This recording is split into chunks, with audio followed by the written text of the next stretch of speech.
Spring, we're still waiting for spring. Yeah. Give it a few more, I take it. We can start too. I'm recording, so just so you guys know. Okay. It's on the dot. Let's give him another 4 minutes or so. Okay. Thing tells me maybe more than 17 people are gonna dial in as well.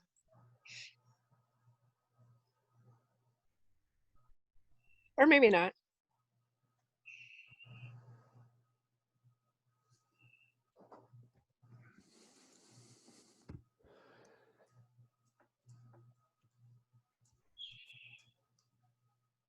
Has anyone heard when the weather's supposed to change? Gonna have sun for a few more days? Gonna be like this for ages. Ages? I hope so. I could use a nice Indian summer. I'm wondering if that name has to change. I knew someone was going to say that as soon as I said that. I don't know. I don't know the answer to it. I just Yeah. No, It's probably a more politically- appropriate name to use. That's probably incorrect now. Harvest. An maybe a extended harvest summer. Use an extended summer.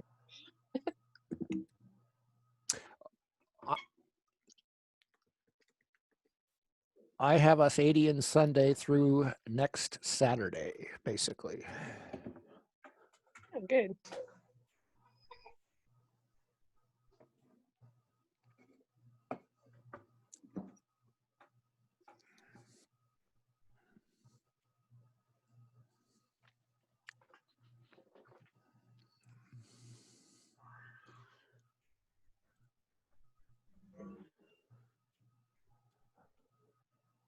Just give it a couple more here.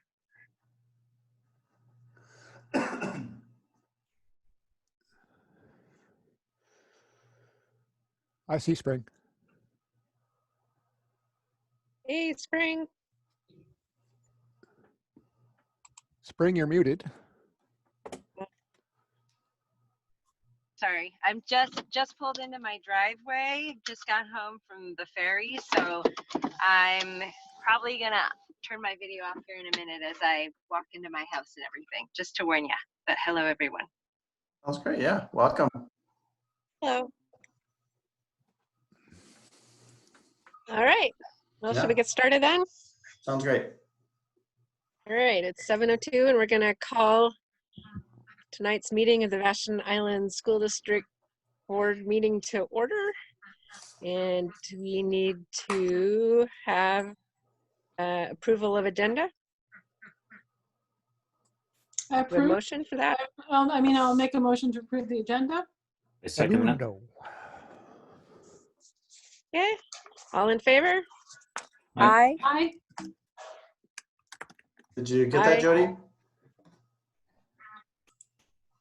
Yeah, I got it. Thanks. Okay. And that brings us to public comment, and we, because of the suspension of some of the OPMA rules, we do public comment by reading things into the record now, and I'll let Slade read those and talk a little bit more about how it works. Thanks for, first of all, for everybody for joining us this evening. Thanks for those who sent public comment. I will go ahead and read them. Also, it's probably good to perhaps reiterate, it's normally in a public comment setting, the board and myself just receive the public comment. We typically do not respond to kind of each public comment in the board meeting itself. So I'll go ahead and read the letters. Again, thanks, and I'll just read them in the order in which they were received, and I believe in which Jody put them into the agenda. If there is more public comment that anyone would like to submit, the public, please send it to Jody here at the district office. We'll make sure that it gets entered into the public record and that the board reads it as well. So I'll go ahead and start. This comment is from Joe and Selena Yarkin. To the board and administration, I appreciate that we face a huge challenge in moving classes online. I continue to question the wisdom of the amount of review required is daunting. You say you have addressed this issue by adding weekly check-ins for math, science, and languages. Maybe that will do the trick. Hindsight will be 20/20, but given what we know, I'm unconvinced that we have landed on the best model. I appreciate that Danny made accommodations to run AP Calculus and AP Chemistry straight through. Signed, Selena Gargan. This next comment looks like it's from a group of community. So dear VISD board, Superintendent McSheehy, Principals Rock, Allison, and Gertzel, and VEA. We're reaching out in an effort to continue the conversation with VISD in connection with the current school reopening plan, including the move to an alternating quarter-based system. Significant concerns raised by members of our school community at the latest school board meeting have not yet been addressed, including gaps in instruction for core classes, math, science, foreign language, learning loss during off quarters, ELL supports, impact on AP classes, impact on IEPs and 504 plans, mental health supports, and additional needs identified by Comunidad Latina Vashon described on the 18/13/2020 statement below. We would also appreciate understanding more clearly, one, what benefit VISD believes is provided by an alternating quarter-based system. Two, what was the basis of VISD's decision to move to an alternating quarter-based system? Three, what training and support is being provided to teachers to transition existing semester-based curriculum in addition to the move to an online format? And four, what is the backup plan if this drastic change proves to be unworkable? VHS and McMurray appear to be moving forward with the current plan in spite of the fact that we have yet to hear from VISD leadership with an official response to the many concerns and questions raised. We understand that the expedited pace at which these decisions are being made and implemented is challenging, but this lack of communication and transparency is extremely concerning. Given the current unprecedented situation, we request that VISD schedule an additional school board meeting in advance of its next regularly scheduled meeting on August 27th to allow the school board to fully vet the impact of the proposed school reopening plan, including soliciting and considering recommendations from the reopening team, stakeholders, and Comunidad Latina Vashon. In the meantime, we ask that VHS and McMurray immediately offer additional recorded and translated Q&A sessions to provide much needed details to impacted families. We urge both VISD leadership and the school board to more fully engage with the community during this time of major transition to ensure that the whole spectrum of inputs on these issues are taken into account. We are deeply concerned that a lack of family engagement in this process is likely to lead to many to withdraw enrollment from VISD, further impacting all of our students. As a community, we cannot afford to fail those unable to access effective education by pushing forward with reopening plans without fully exploring the impact of these changes on our students and teachers. Signed, Trista Baldwin, Bree Bradrick, Tammy Brockway-Joyce, Lisa Coley, Blythe and Matt Danes, Becca Ekonopoulos, Tessa Francis, Barbara Gale, PhD, David Hackett, Valerie and David Harrington, Kellyanne Henley, Renee Henson, Josephine Hutton, Nick and Kelly Keenan, Sunny Knight and Mark Stromberg, Robin and Megan McGonigal, Ray Price, PhD, Anthony and Susan Poos, Heather and Barb Rhodes Weaver, Irene Tokar, Terry Vickers. Attached statement by Comunidad Latina, an organization run by and for Island Latinos. They're attaching this statement, but it doesn't look like Comunidad Latina Vashon said this. I'll go ahead and read it. I think we've all read this before already, but let's go ahead and read it again. In addition to working on systemic change, we have provided a bilingual therapist at Chautauqua for 2 years and have recently provided $30K to keep the ECAP program open, preschool open. We're hoping to accomplish a lot more at the school district. In the call to parents, our superintendent stated that he is working to Comunidad to work with Latino families. This is not entirely true yet. We don't want to give up. We want to highlight a few successes in what the school can do to change educational equity problems that currently exist between the white and Latino students on Vashon. We are concerned that many Vashon families have already created learning pods that pay tutors and others to deepen their children's learning in this crisis. We feel that our Latino families are not being offered the equal education to Latino youth. We need this to change. At the beginning of the crisis, we organized bilingual, bicultural, mental health, and support and organized older Latino mentors to assist elementary school students. This helped, but was not enough. We are concerned there is no concrete plan for Latino students and the barriers they face. We need the district to honestly address these problems in our schooling by doing the following. Materials and directions need to be translated in Spanish, daily academic bilingual support per Latino child, flexibility in cultural knowledge and selection of assignments, a bilingual bicultural teacher to the Family Link program coordinated with Comunidad, Go Kick, Getting Out Kids of Color, Geeking Out Kids of Color, and Puentes. Reliable technology, monthly monitoring the status of educational divides through discussion groups held by Comunidad, and flexible scheduling that reflects family needs. Comunidad would be happy to discuss each of these with time, but we feel VISD should be responsible to pass a plan with equity considerations, not as an afterthought. Hope we can make a change together for the better of our students and our families. The next letter by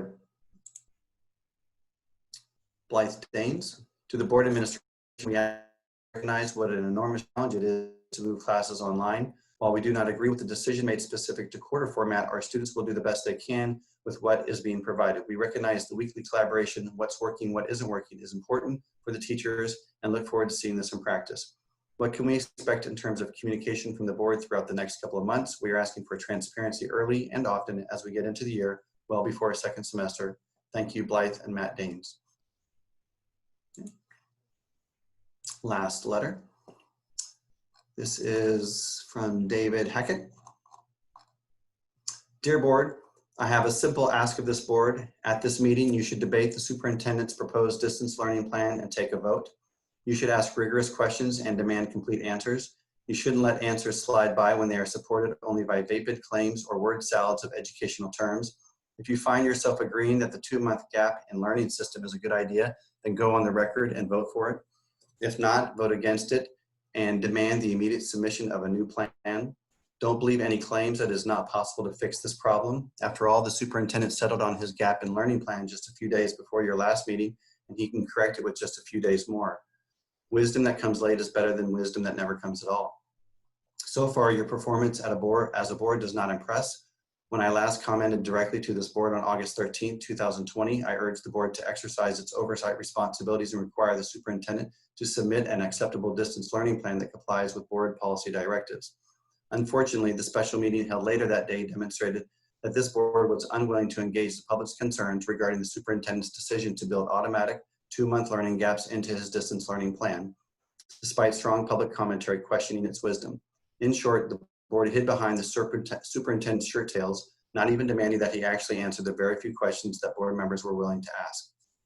Given this board's poor performance at its special meeting, my August 22nd, 2020 Beachcomber commentary was more pointed in calling out this board's failure to conduct its oversight responsibilities on behalf of the public, parents, teachers, and students. Similar concerns were raised in the Beachcomber's own editorial, which noted this board's practice of disengagement from its oversight job. Articles pointed out how little public input or care went into the superintendent's gap in learning plan and the frustrations faced by our Hispanic neighbors in obtaining adequate learning opportunities. During this period, the board also received countless emails and other communications demanding answers and board engagement. Despite all of this, the board failed to set a special meeting to address the identified distance learning problems and instead allowed the superintendent to run out the clock by taking no action on the public's concerns. For this poor lesson in civics, this board, and especially its chair, have earned a solid F. Doubtless tonight, you will all applaud yourselves for the various faux public processes that the district has offered since your August 13th meeting, but please be advised that no one has been fooled. A question and answer session to tell the public how the school district will handle distance learning is not a process, it is a lecture. Similarly, communicating after the fact decisions to the advisory group is neither a substitute for a transparent process, nor does it accept the group's advice. Even these forums resulted in an avalanche of non-answers like, we are aware of the problems in the gap in learning plan and want to assure that we are addressing them. We are confident that our wonderful teachers will figure out how to make up for 2-month gaps in instruction. The community is still waiting for an actual plan, not platitudes, to address the gap in learning problem that is inherent in the superintendent's poorly vetted and ultimate untimely distance learning directive. One so-called justification for the gap in learning problem needs to be called out because it is both nonsensical and cynical. The superintendent has claimed that the 2-month gap in learning caused by his quarter system is a feature, not a bug, and that it somehow furthers social equity to bake in 2-month gaps of instruction. But we don't improve social equity by offering less instruction and building in 2-month gaps that are proven to impede learning. See August 13th letter by Barbara Gale, PhD, discussing research on harms off summer slide. If anything, kids who have a difficult time learning are harmed more, not less, from arbitrary 2-month breaks in important subjects like math, science, and language. Claims of social equity under this circumstance is merely an effort to stifle public debate by attempting to shame anyone that would dare question the superintendent's social equity pronouncements. There is no social equity in reducing learning opportunities and creating artificial barriers to learning that will harm our students. The question remains, when is our school board going to perform its oversight job? Is it possible? As reported in today's Seattle Times, the Seattle School Board initially rejected a proposed new start date and revised bell times because its district administration hadn't been transparent in its communication with the board or shown sufficient evidence that it consulted with community members and considered the impacts. The Seattle board passed the proposal only after changes were made. Perhaps our school board might similarly dare to do its job. There is no better time than the present. After all, demonstrated mastery of the school board statutory oversight role can still salvage your civics grades, but effort is required. Thank you for considering these points. David Hackett. Okay, that is the last letter for public comment this evening. Thank you, everybody.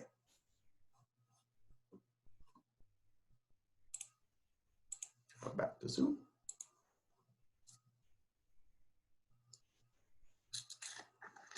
Okay, so from there, we're going to move to the superintendent's report. Great. Again, thank you everybody for coming tonight. First of all, I just want to recognize what's happening in Kenosha, Wisconsin. Once again, we see incidents where we don't know everything right now. I understand that, but it appears that we have one more incident, Jacob Blake, who has suffered 7 gunshot wounds in the back from a police officer. And I know that community is in unrest, and our own community here is feeling that as well. And I just want to reiterate that as we move forward, we're going to be very intentional about our anti-racist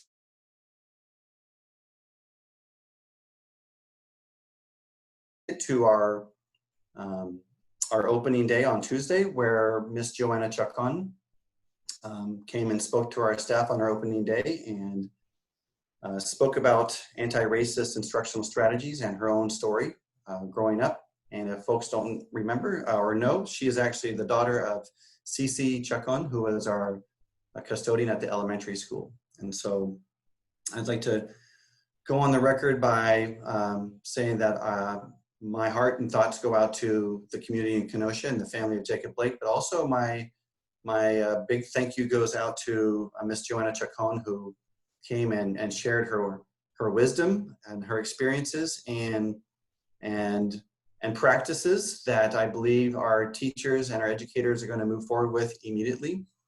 And I think she also, as all good speakers do, left us with more questions than answers. So the board, if they would like to, they can kind of speak in their board member remarks if they would like to. It also says in here COVID-19 update. We kind of put this as a standing item, but that's going to be a larger discussion amongst the board tonight. So I will save that. In terms of upcoming events, we have 2 more meetings in September, and we'll be speaking tonight about board site visits and hopefully getting an October date scheduled for a board retreat.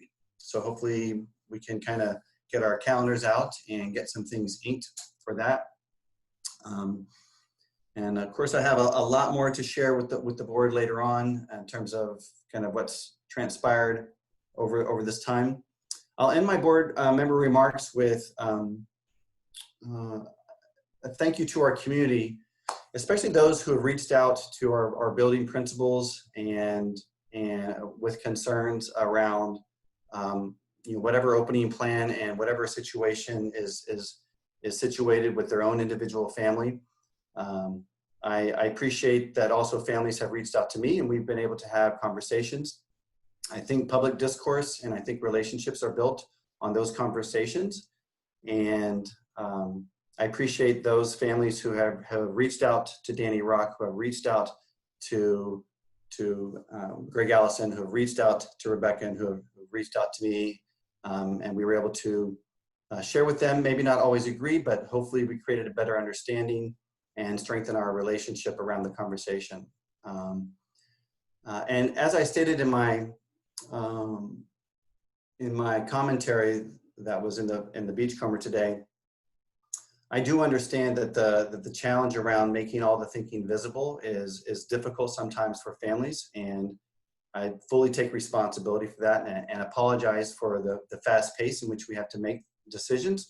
And in hindsight, there are processes that I've spoken with the board and our leadership team, and that we know that we want to make improvements and do better. And kind of as I said in my commentary, we're a learning organization. We're going to stumble, we're going to trip, but we're going to get back up. We're going to be resilient, and this is all, you know, kind of really situated around what's best for our kids. And when I walk away from either reading comments or speaking with family members who have concerns, especially in difficult times, I realize that we all share a common purpose, which is to strengthen their children's experiences and prepare them for whatever their next steps are. And wherever we leave in that conversation, I always walk away knowing that we started with that, you know, with being on that, with that same intent and carrying forward that same intent. So I appreciate the public engagement. I understand that we are not satisfying everybody, and I would love to be able to make decisions that would. So I would welcome David Hackett right now, if you'd like to. I'll give you my phone number. It's 503-702-5755, and I would welcome a phone call from you since we haven't spoken yet. So thank you very much. All right, and that will lead us to board member remarks. And Zabet, you're on the top of my column this time. Woohoo. Hi, and thanks to everybody for showing up tonight. It's been a wild ride, I think, since basically March 13th. I wanted to thank all the parents. I think we topped out at whatever it was, like 150 parents who showed up for the high school call, and there were about 85 at the elementary. I mean, it was just great turnout. And there were good hard questions, and I thought there were good answers, knowing what we know. But I appreciated what Rebecca said, which was, you know, and I think, and Slade, you just kind of said it as well, that's sort of like, this is a learning process, and if things don't work, and I think Danny said it too, like, if things don't work, let us know, and we'll keep on figuring this out. Beckett, fail better. So we'll just keep doing this. But I really think that public comments are crucial. So I really appreciate that. And I think that's all. Oh, I just wanted to say thank you to Brandy for giving the tour today. That building is great. It's really a really nice building, and I kind of wish we could have brought the whole public with us to see it, but they'll see it soon. So I think that's all I got. That's all I got. All right, Toby, that makes you next. All right. Thank you. It's good to see everyone virtually. Pleased to be here tonight, and thank the public for their tough and thoughtful comments, both last meeting, between the meetings, and tonight. From a personal perspective, I know I can do better as a board member and aim to do so. Slade, thank you for your comments as well, and for being vulnerable as such. And as a sidebar, thanks in particular to Joanna Chacon, who was so insightful and kindly shared her experiences with us. It was really perhaps the highlight of the week. and quite thought-provoking. I want to recognize how hard all the staff must be working. I just can't imagine, but it's kind of that way at the beginning of every school year. It's just different this year. I recognize that it takes every single person in the building to do that. And normally the start of the school year is such a happy, fun time, you know, full of excitement, gleeful shouts and hugs and laughter and packed school lunch boxes and lost sweatshirts and lost and found. And, you know, my heart is heavy, to paraphrase Slade a couple meetings ago. It's just different this year. And I'm lamenting that we're starting online and that we have to, and we will and must until it's safe to come back to school. So I can't wait, but we will to return, and we'll miss those interpersonal interactions. I recognize that so much of the back to school planning has gone well and has been a derivative of a ton of work across the board, staff, admin, superintendent, community members, and individuals. And I'm really impressed of the amount of work in a changing time that we were able to get done. And I also recognize that it's guided by our values and our norms. However, this is tarnished by our last minute decision to shift from the semester system to the quarter system at McMurray High School. And that drove a lot of legitimate and serious community feedback and concerns. Because it was a late decision, as a board, we didn't have the opportunity to really scrutinize it and understand the implications. And I think we underestimated, as a school committee, underestimated the reaction and the concerns. And we just we painted ourselves in a corner not having the time to go through that. So I'm frustrated about that. And it put us in a very uncomfortable position that we are responsible for. I would feel more confident in the new schedule if we had engaged the community sooner, had a more public discourse about it, and could take actionable feedback. And that's the lesson that we're learning, and we're frustrated now that we did not do that. And so going forward, I urge all of us, particularly the superintendent and the administration, to continue to listen, to learn, and to adjust accordingly as we can. And I know this is more direct than I normally am, but it really comes from a position of respect, and that we all have mutual goals, and that we're guided by the same values. And so I just want to be very plain spoken about that. Finally, I'll finish with a quote or paraphrase from Winston Churchill, who defined success as the ability to move from failure to failure with no loss of enthusiasm. So I know I can help bring enthusiasm and continue to promote a learning environment, which we're in now. So I thanks for that opportunity to put that out there. Toby, well said. Appreciate your candor. And Bob, you're up. I don't have any remarks. All right. Well, I'll finish with my remarks because I think a lot about There's what spring we're too, doing. just remember too. What was that? Spring is here as well, I believe. Oh, I'm sorry, Spring. I'm not seeing you in my column. Spring, go ahead. I was just working through, I've been having tech issues all day long. Sorry, going back between laptops and phones. So anyway, thank you. So, you know, I think I'm just really using this opportunity to try to listen and take in all of the feedback and really reflect. And I really deeply appreciate how invested our parents are and community members, and how much they care, and how passionately we all advocate for our kids, for our schools. So I'm just listening and trying to take it all into consideration to see where, as my fellow board directors, you were saying, where can we personally make improvements, where there's room for growth. But also, I really want to say again, with that balanced view of not everything is, you know, in this crisis, I do really recognize the good work and value all of the time and effort that has gone into coming up with this school return plan reopening, while very imperfect in so many ways.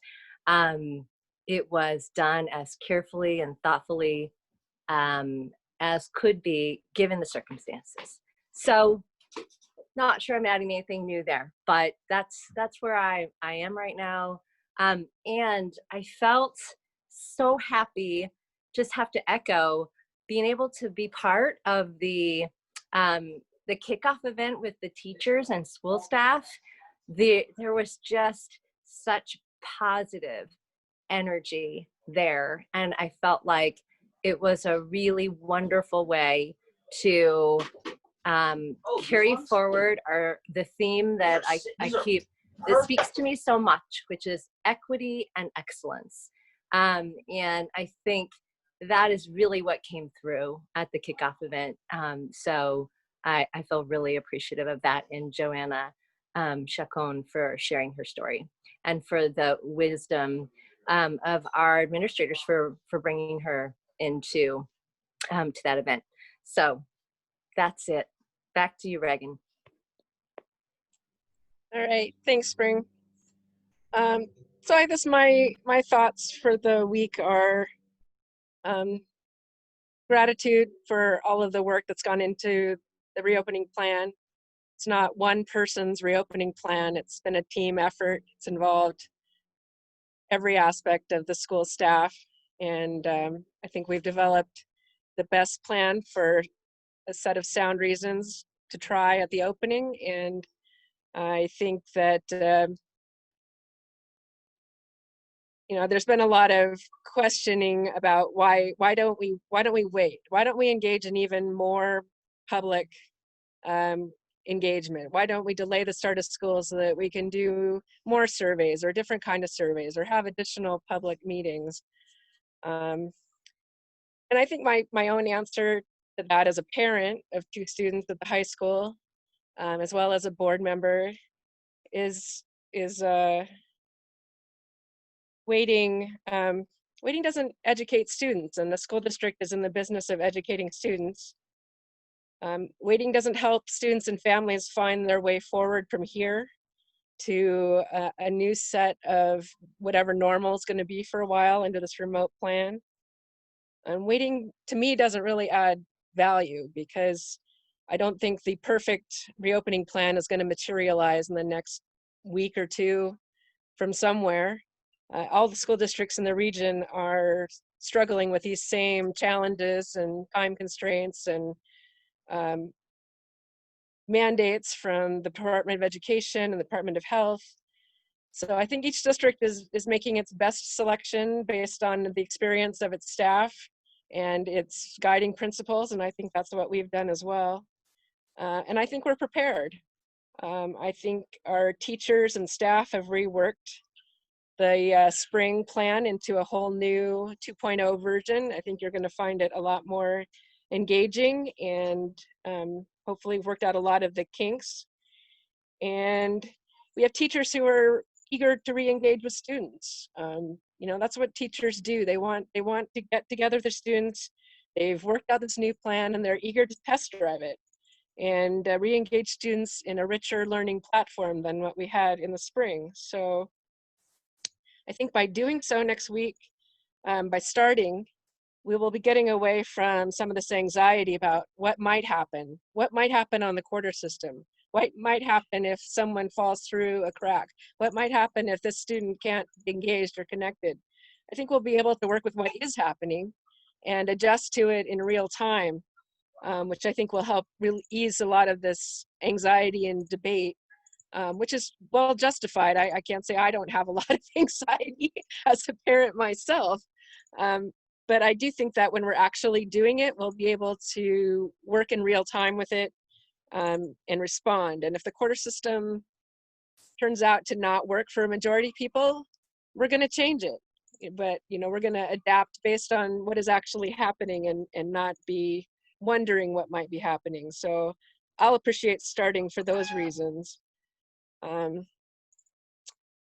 lastly, we want to be helping kids. You know, we're concerned about their learning, of course, but we're also concerned about their social, emotional, and having some kind of plan and normalcy put back into their lives, even though it will look different. than it was when we could all attend the buildings.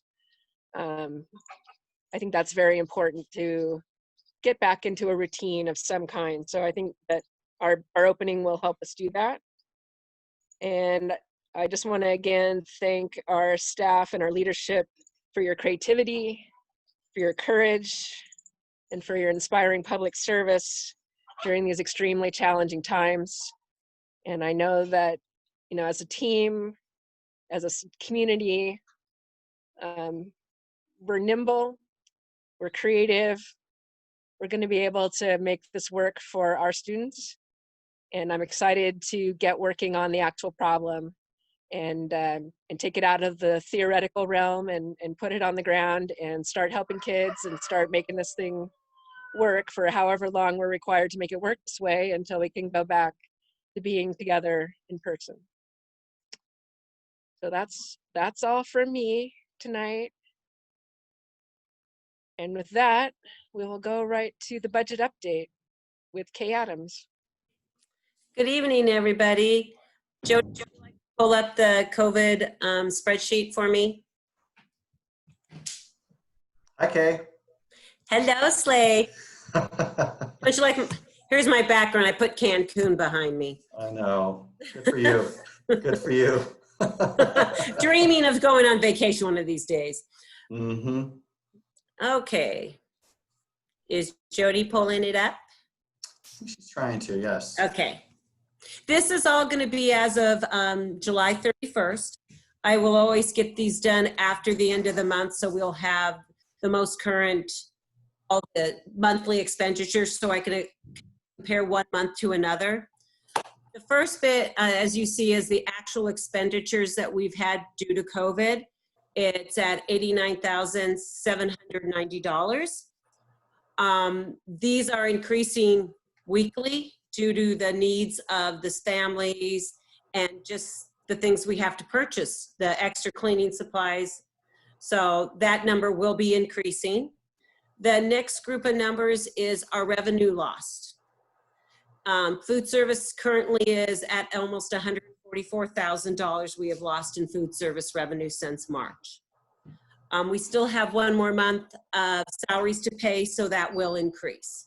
And that will continue to increase because I don't believe we're going to have the in-service meals fed. So we'll see how that goes at, as the year progresses. We had a great community this year that donated almost $40,000 for our food service. So we could continue to feed all members of the family. And that is unbelievable that as community step up and give that much money. It is so supportive, and the families used it greatly during our springtime. And then we stepped up and let the food bank come into our building and continue that through the summer to help all the families. So I think we've done a great community support during this pandemic, and I hope we can continue all the way through fall and until life can come back to normal. Okay. Then we have our savings, what we have saved since in our expenditures because of the closure. We have saved over. Mm-hmm. I'm going to just push the pause button. Bob raised his hand. Thank you. Oh, sorry, Bob. The adult meals. Explain how that we provided them. There was a cash basis, or was it donated? How does that work? It was the adult meals. We were supposed to charge $5 for every adult meal we gave out. That was a state mandate. We decided not to do that, and we just decided to give it out at no charge. So we used the donation dollars to help those families and feed the adults in those families too. Who made that decision? It was between Lisa and I think Slade, I think you had a little input in there. We wanted to make sure the whole family was whole there and fed, not just the students. So it was not free reduced kids. It was any family. Is that correct? Any family, Correct. because of people losing their jobs, we didn't have new free and reduced information coming in. They have to file, and then we have to get the application. Then we have to put it in. We didn't want to deny anybody. Okay, thank you. You're welcome. The next is the reduction in expenditures. We saved over $50,000 in sub cost. Then utilities, we've saved almost 60,000 in utilities since the closure. The other is supplies, because we're not having all those little kids in the schools, and saved contracted services like Waskowitz and Exploratory Week. So we've saved over 160,000 in our expenditures. So next part is our CARES Act. We only received 121,979. And the state has warned that's probably all the money we're gonna get. Matt and I are looking at if we want to use it for the 1920 school year to build our fund balance up, or do we really want to save that money and use it in the 2021 school year for all the extra costs we have coming up? All the hotspots we're providing to families, any additional meal costs maybe, extra lost in revenue with food service. So that's something we have until September 15th to decide, because that's when I'll have to claim the money if we want to post it back. And then our net loss, if you take the CARES in, really the savings, and then if you take in the grant, if I were to use the CARES money, only about $9,000 in between all the different categories. Any questions? Toby has one. Thank you. I have a question near the top. There was a, in our expenditures, there was a district fees or something. There we go. District support. What falls into that category? District support is items that were purchased at a district level, not just for a building. Also, it was to help pay for a custodian to cover the 4 custodians that were out due to medical that could not work during that time, because that was part of the CARES Act, because that custodian would not have been working if those other custodians were here in. Toby, this is Matt Sullivan. Those things could also be such as the plexiglass we're purchasing for offices, for shields. Those types of supplies go in there also. Mm-hmm. Okay. Just because it was a larger number, I was in preparing for the meeting tonight. I was like, I wonder what's in there. So that helps me understand. Thank you. Yeah. One of the things that we're hearing as well is that if the federal government does pass any further relief bills, that if that money gets to if that money does get to the state, what Kay's speaking about is that there's all indications right now that tell us that those monies won't be released to districts, that those monies will be kept at the state level and not released to districts. Now we're going to, obviously, superintendents in the region and statewide are going to mount a very vigorous campaign to get those funds distributed to districts. But because of the projected shortfalls statewide, that's why I think we're preparing ourselves that if we do see legislation passed or a new relief bill passed, we're not going to be overly optimistic that we're going to see more care.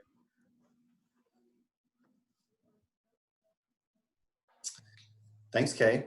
You're welcome. Have a good night. Okay. Bye. Kay, since you're here, I just want to say thank you. Kay has earned her 5-year service pin. And quite frankly, I can't do it without her. She's been outstanding to work with and one of the best people I've ever had the chance to meet. So thank you, Kay. Well, thank you, Kay. Matt. Congratulations. Thank you so much, Kay. Your charts are always sobering. Thanks, Yvette. No, it's been great working for the district. I have totally enjoyed it. Matt's an awesome executive director. I've worked for about 5, and he's probably one of the best ones I've ever worked for. He's not that good. Yeah. Plus, we get along well. We're both very proactive and getting things done early, which works great. So thank you all. It's been wonderful. So good night. Good night. Thanks, Kay. Thanks, Kay. Matt, you heard she said probably, right? Okay, I'm going to get back on and say is the best executive.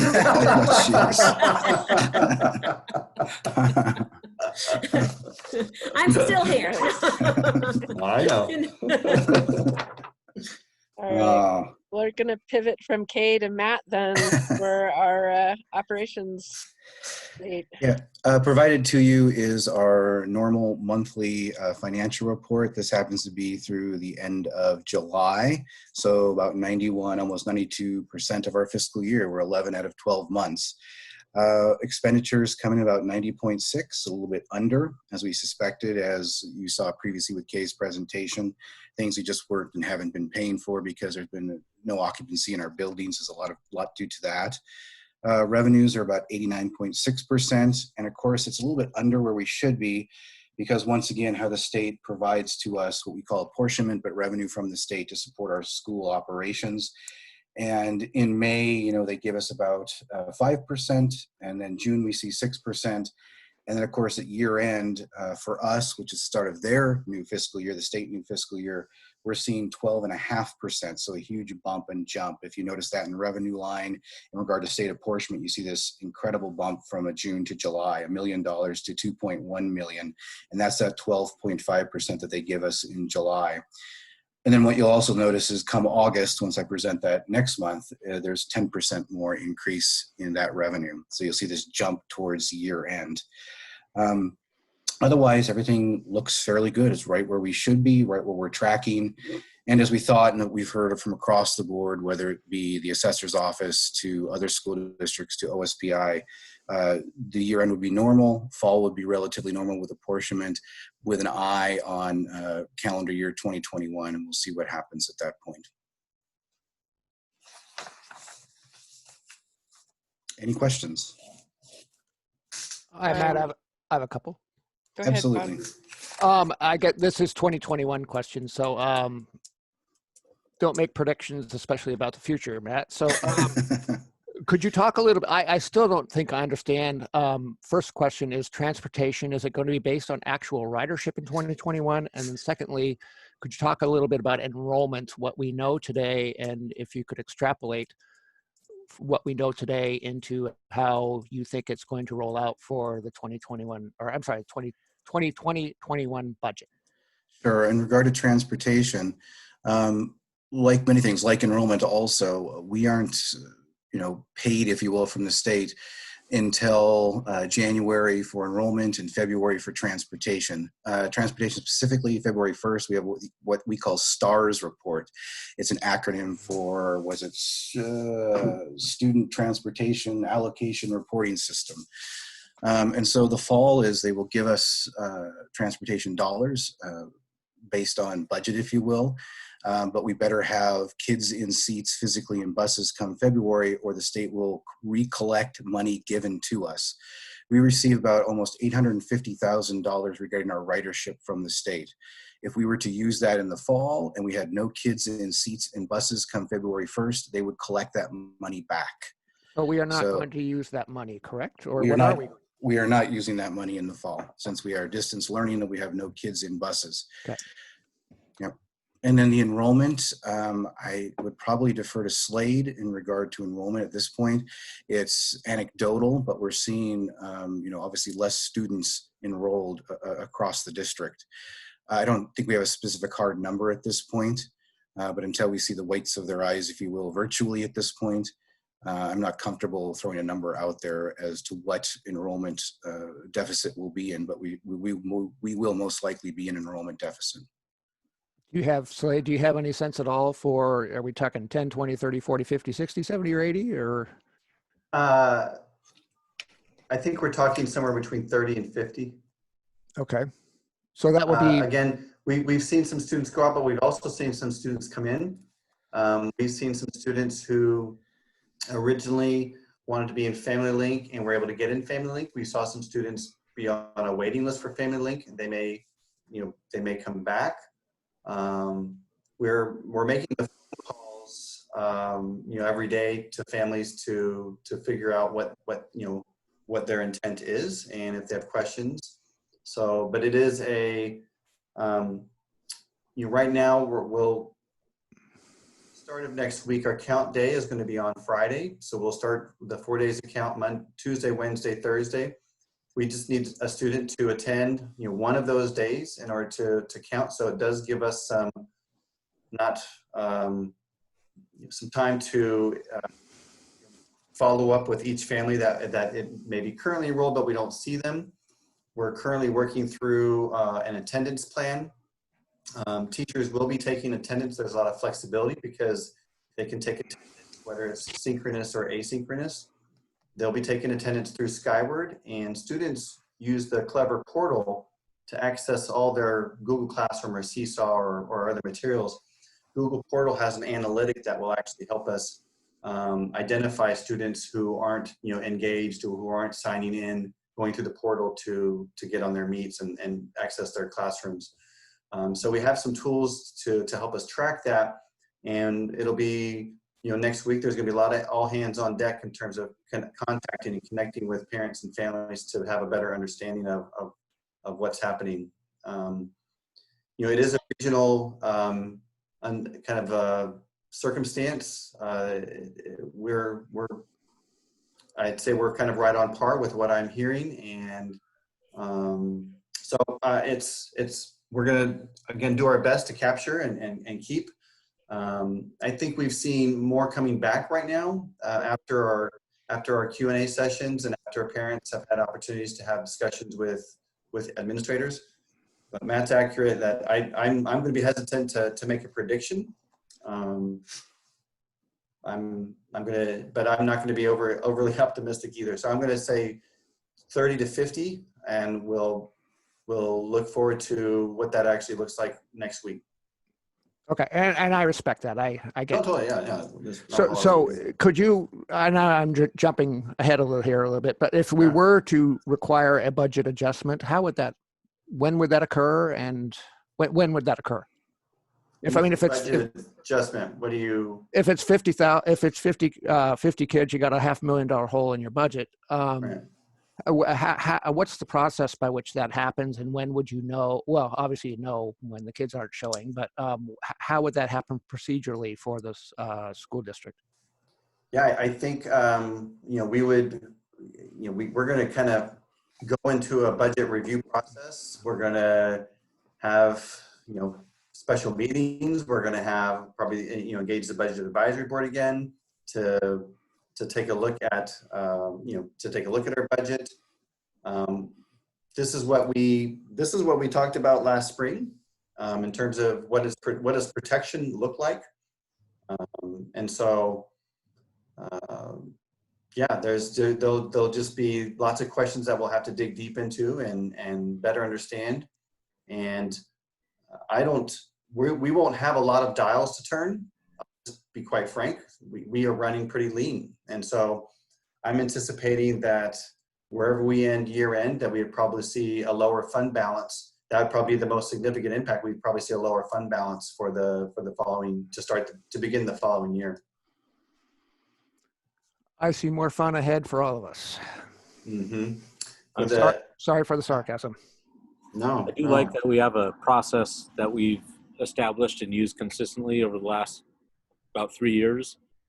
And I think that what I just heard you say, Slade, is that that's the appropriate process in which we would evaluate any changes and adjustments in the budget. And that's a fairly good way to engage multiple stakeholders in the process all along. I think that's worked well as it could be, because it's never great news. Right. But right. I like that we've established that process and have something that we can follow going forward. Yeah, and that process hasn't been perfect over the last 2 years, but we've improved on it, and we do feel that the decisions that we make are much better decisions with that input, with that feedback, than had we been making them kind of isolated and alone in the district office. So I appreciate that group tremendously, and I'd add that the group is really important, and I get the group sometimes gets frustrated because they feel like they put input, they're adding things in, and then it seems like it's not get heard. They don't get heard, and so I'm hearing that I'm very aware of that feeling right now.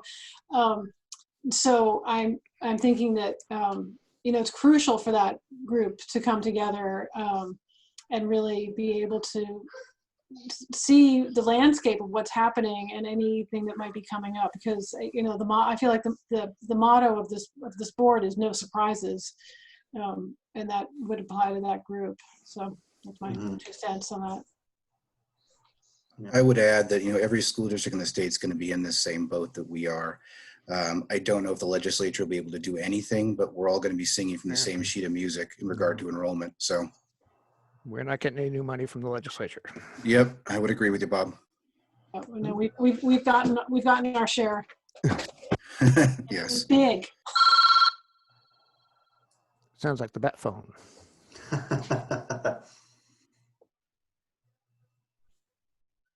Okay. Any other questions for Matt? Thank you, Matt. Thank you. Okay, that brings us to discussion item with the 2020-21 school opening, and Slade's lead us through this. Sure. So the reopen, there's so much here. So and probably details may weave with each other, but I'll try to stay to topics. But I kind of, as always happens with the day-to-day information, daily. I'll share some other items as well. But the reopening team, Matt and Zabet, I wanted to kind of point to you as well, because we're part, you're part of that reopening team. And we, in that reopening team meeting, we came together to kind of check on basis and get more feedback. But for me, what's important right now for that reopening team is we have some focus groups that are going to be put in place, and those focus groups are going to be working on specifically are going to be instrumental and key for us kind of progress monitoring our plan. So we're going to have a specific focus group who's going to work on kind of utilize the talent of the reopening team and put together some really strong survey tools, so that when we go out and we kind of check in on how we're doing and how our reopening plan is doing, that well, we're going to have probably more sophistication to that data. And I'm excited about bringing in people from that team to be on a kind of a survey planning focus group. We're also going to be, while we are in distance learning, there's going to be a focus group that's specifically going to help plan and advise on our hybrid models. And so if you remember a long time ago in a faraway land called Ashland Island School District on June 19th, we put together some ideas about what hybrid learning might look like, what an AB model might look like, what a 4-day model might look like. But that plan points to potential changes, and we really want to take advantage of the reopening team and the expertise on that team, and to collaborate with administration and really take another look at what those models might look like, and either affirm or redesign or recreate, again, in collaboration and partnership with our community partners, including Community Dot, including VYFS, so that we can build a stronger model. And now we have some time, fortunate or unfortunately, to take advantage of. And so there will be a focus group specifically for the hybrid modeling group. There will also be a focus group on, I'm calling it outdoor learning or outdoor kind of spaces. We already have teachers engaged with Vashon Be Prepared. And if you don't know already, I spoke with Rick Wallace a few days ago, and they're currently designing or trying to work on a design for 8 classrooms at Chautauqua, outside classrooms. Zabet? You want to say again who Rick Wallace is? What's his title, Zabet? He's a guy. Head honcho. Yeah, it feels to me, I was like, he's in charge. He's in charge. He's in charge of the Emergency Operations Center. Right. And I just want to make sure everybody knows that, because sometimes people don't know who Rick Wallace is. That's good to know. He and Vicky, kind of our co-conspirators to keep our island safe. But he's been working with Margie at the elementary school and Rebecca and other staff to specifically provide some spaces. But then this focus group will then kind of take kind of expand into what could we take advantage of instructionally speaking, what kind of partnerships, what kind of PD, hopefully to kind of strengthen that progress, and what might that look like. So those are kind of the at least for me, the key takeaways of the reopening team. It was a lot of updating. I think it's important to use the reopening team also as a, kind of, here's the progress. What do you think about the progress? Do you have any other considerations or thoughts, ideas around that? Zabet, I feel like with all these bullets, we could probably spend hours and hours, but I want to make sure I'm giving you the information that's most valuable to you. So at any time, if you feel like, move on, Slade, let me know. But Zabet, what takeaways do you have from the reopening team? I would add, I would just add that I think what's great about that team is that they are involved in a lot of different communities. And so when we have our conversation about what's going on, that they go out and talk to their own teams or to their communities. And it's a great, it's another good way to get information out in sort of organically, it's sort of, that wasn't the main reason to do it, obviously, but it's a nice benefit to it. And I just really appreciate the thoughtfulness that goes into it. So so it'll be interesting. We got a lot of work ahead of us. Mm-hmm. Yeah. Can you remind us how many parents are part of the reopening team? Oh gosh. Roughly? It's hard. Because a lot of people have dual roles. So I would say, how many people are on that team, Slade? Like 50? It's like we're at 62, I think, or 61. So my guess would be like there are maybe 15 people who are just straight up parents. Mm-hmm. Because then there are people who are involved in other organizations that are working with the school, but they're also parents, or they are teachers and they're also parents, or there's, so it's a lot of parents. Do you feel like and some it's people a diverse group of parents? Like you have parents of kids who have IEPs and parents of kids who are in AP or highly capable, do we have a good representation? I think it probably could be more encompassing, but it's hard to ask, like, okay, who has an AP student, who has a student that receives special service? We could probably survey that group, but and it's a self-selected group as well. Yeah. So, but anybody that's asked, I've always accepted them. I haven't really turned anybody away per se. So yeah. But it's a totally valid question, Spring. Yeah. Rick, Bob. I think you probably covered these in one form or another. I just wanted to, this is the way I'm thinking of it. So one of the things I've seen in the parents, a lot of the email is sort of like what's working session, what's not working session with parents. Is that something you envision so that we can sort of have kind of almost real time discussion with our community of learners? Yeah, I'd like to do workshops. Okay. Around that, and so part of the focus group, the reopening team, is that my vision would be that they would be kind of on there, and they would say like this.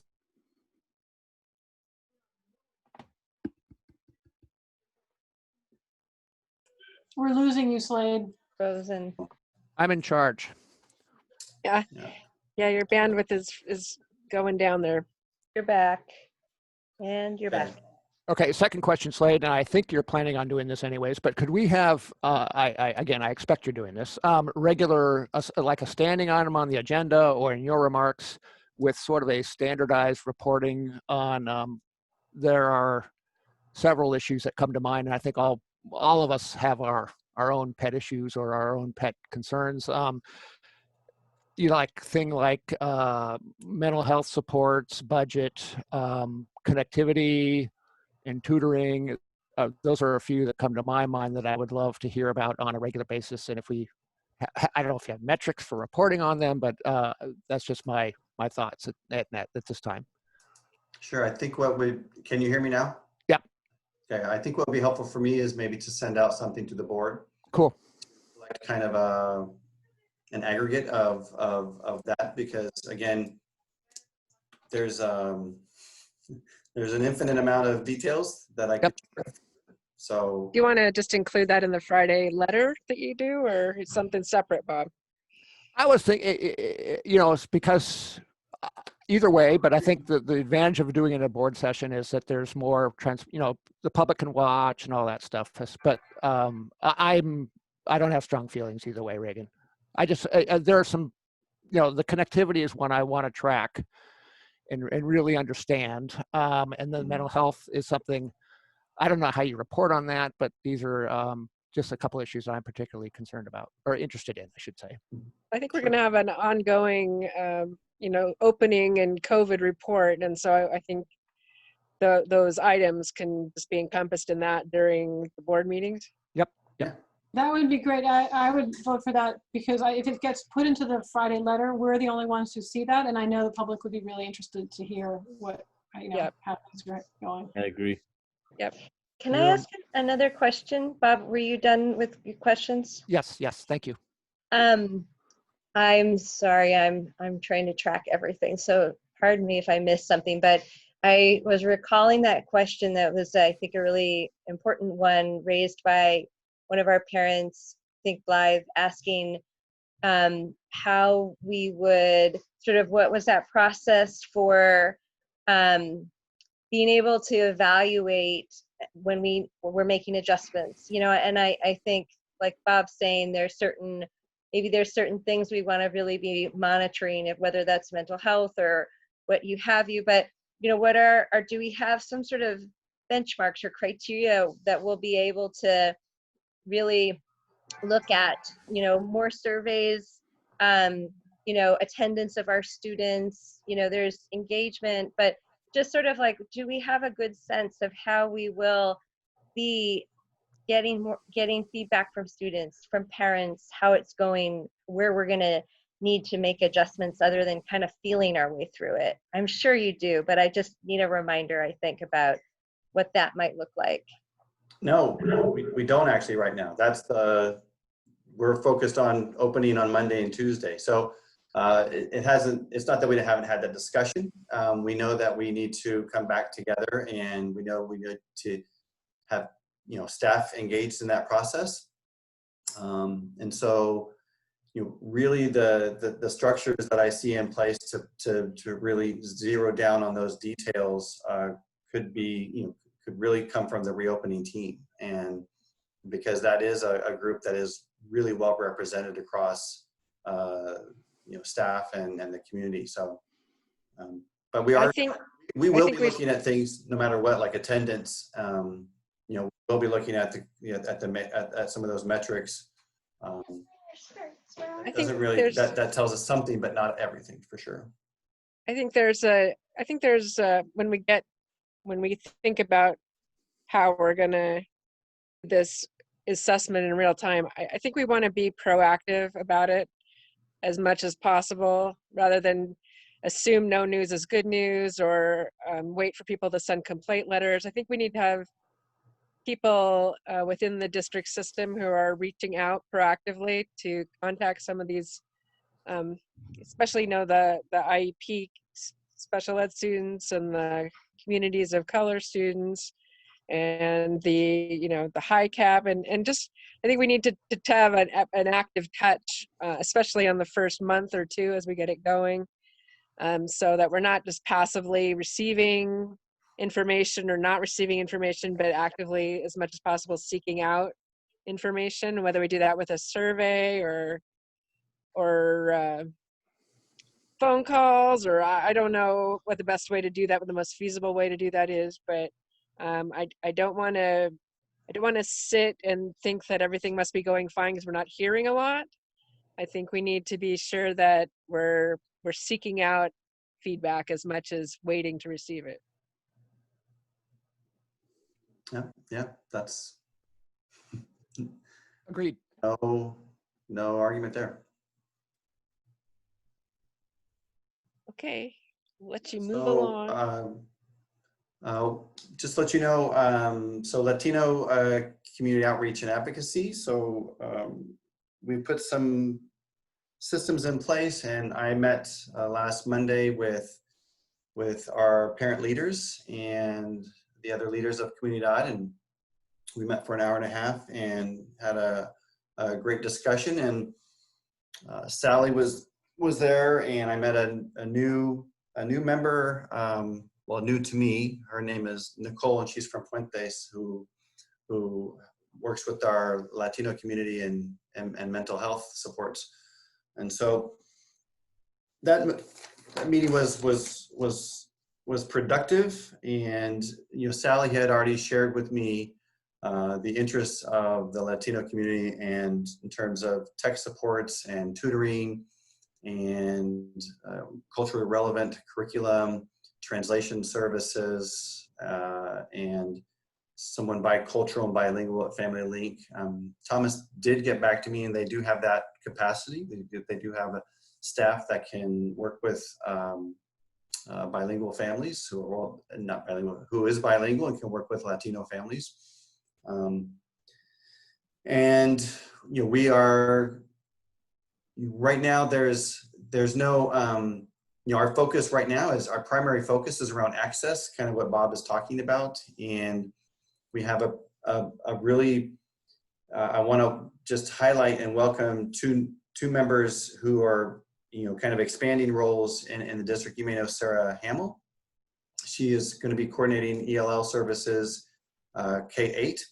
And then we have Sarah Sullivan, who's going to be coordinating services at the high school. And Sarah may also have some role with VYFS as well, because if you remember, Mariela Blanco was contracted through VYFS and who served a tremendous amount of our families. I don't want to overlook the value and how she's and her service. I know that she's moved onto another role, and so I met with the ED, the new ED, Jenny Johnson at VYFS, and shared with her some of my initial conversations with Comunidad. And Comunidad contacted VYFS, and so I'm hoping that we'll see more coordination and collaboration around community needs and services, and the district will actually have a better idea on how to support. But right now, we're focused on access. The Chautauqua, we have a list of families. Hotspots will be going into those delivery bags. We're hopefully going to get the same list. We've been calling families, leaving messages. There's oftentimes challenges in communication, but we are putting forward significant efforts, and we'll get families what they need as much as we possibly can right now. And so we'll know more about the middle school and high school hopefully tomorrow in terms of a list. But as we saw last year, we were able to give hotspots, but it didn't mean that that they were able to be used. And so it wasn't for the fault of the hotspot. It's just we need someone to follow up with support. And so one of the things that VYFS that we were speaking about was, and what Mariela did often was she took the role of kind of like a case manager. And so what would it look like if we had someone who was bilingual, who was integrated and part of the Comunidad team or part of the VYFS team, who could provide some of those follow-up services. It's also important to note that when I was with Comunidad, we kind of all recognized that we would like individual tutoring to happen, but that takes a coordinator, and we're prepared to put in a coordinator. But finding bilingual staff, or finding I think they're out there. We just need to find them, and who could help us coordinate tutoring. And that might be someone also that is through VYFS. So part of the Vashon Schools Foundation and supporting racial equity, some of that funding does go to VYFS to help support those advocacy and efforts. So, but right now we are, again, kind of our our first job is getting access, and then the second job is following up with instructional supports, translation supports, and really just being more integrated with Comunidad and you know, the services that VYFS supports. And so I'm very optimistic. You know, Comunidad also has a member, her name's Michelle Urrea, and she's done just wonderful things with the Latino community. And so in terms of providing tech support and, you know, tech classes. And so it's really going to be a lot about follow-up. I'm planning on meeting with them twice a month. That's what we agreed on at our meeting. But honestly, more important than me, what I share with them is that Sarah Hamill really needs to become, you know, kind of integrated into their work, and we'd like to see more collaboration, you know, back and forth. There's a lot of great ideas from those parents, and we want to make sure that we are hearing them and putting them into practice. Can I interrupt you quickly? Mm-hmm. I appreciated your comments very much, all of them. Great job. And I'm not usually somebody who, I typically jealously guard the role of what the school district does and what it does not do. And childcare isn't typically something we do, but it is increasingly apparent that childcare is an access issue. Could you talk a little bit about what Jody's doing and what the district is doing to sort of, sounds like we're leading and collaborating, but trying to put the right people in the room. Yeah, before I jump to childcare, can I just, any other questions around our Latino advocacy supports? And just let the board aware too, oh, Spring, you're about to check in. So I was about to share that you are going to be kind of more of a partner in this work with me as well. Go ahead, Sabette. I saw you raising your Can I hand. ask my quick question now about Zoom Pro? Oh, yes, thanks. So, you know, as the district, you know, kind of starts to take a look and examine our practices, this is pretty natural that we want to figure out how to do basically a translated virtual meeting. And so Zoom Pro does appear to have that service. And what's also great is that I know, you know, we have, in terms of our community, we have you know, the largest group is our Latino community in terms of our non-English speakers or non-native English speakers. And so, but we do have Mandarin speakers, we do have Syrian. So there's quite a few other languages, and we'd like to provide as much access as possible. And so my goal is to have, you know, kind of our board meetings available for translation. So for whatever language you want, you'd be able to dial in. And if you go on Google or on YouTube and look at Zoom Pro and what that looks like, it's basically, you know, the end user puts in what language they want, and it's on demand. And then they hear 80% in their home language, and then they hear 20% volume of the actual meeting that's taking place. And apparently that proves to be kind of an effective way to understand what's happening at the meeting. And then if they need to ask questions, that person can then, you know, ask a question as well. So it's simultaneous. Simultaneous, exactly. That's great. Can we afford it? I'm sure no, we can't afford anything right now. But yes, we're going. We better. Yeah, well, we have some dedicated funds for these, you know, types of these services and supports, and we're going to use them. Great. I'm glad to hear that. That was sort of related to my question, if I could jump on, which is, when, you know, I think that question comes up quite often in, you know, translation services and trying to have all the events have a translator present and all the, you know, the school materials that's come up. Where does that come out of our budget? I mean, do we, with sort of basic education funding, it's not part of it, correct? No. So where are we coming up with the money to do that very important, try to provide that very important service? I would call it probably local funds. Okay. Mm-hmm. Okay. I think that's just important to understand. But we are making that a priority to try to, correct. Yeah. Okay.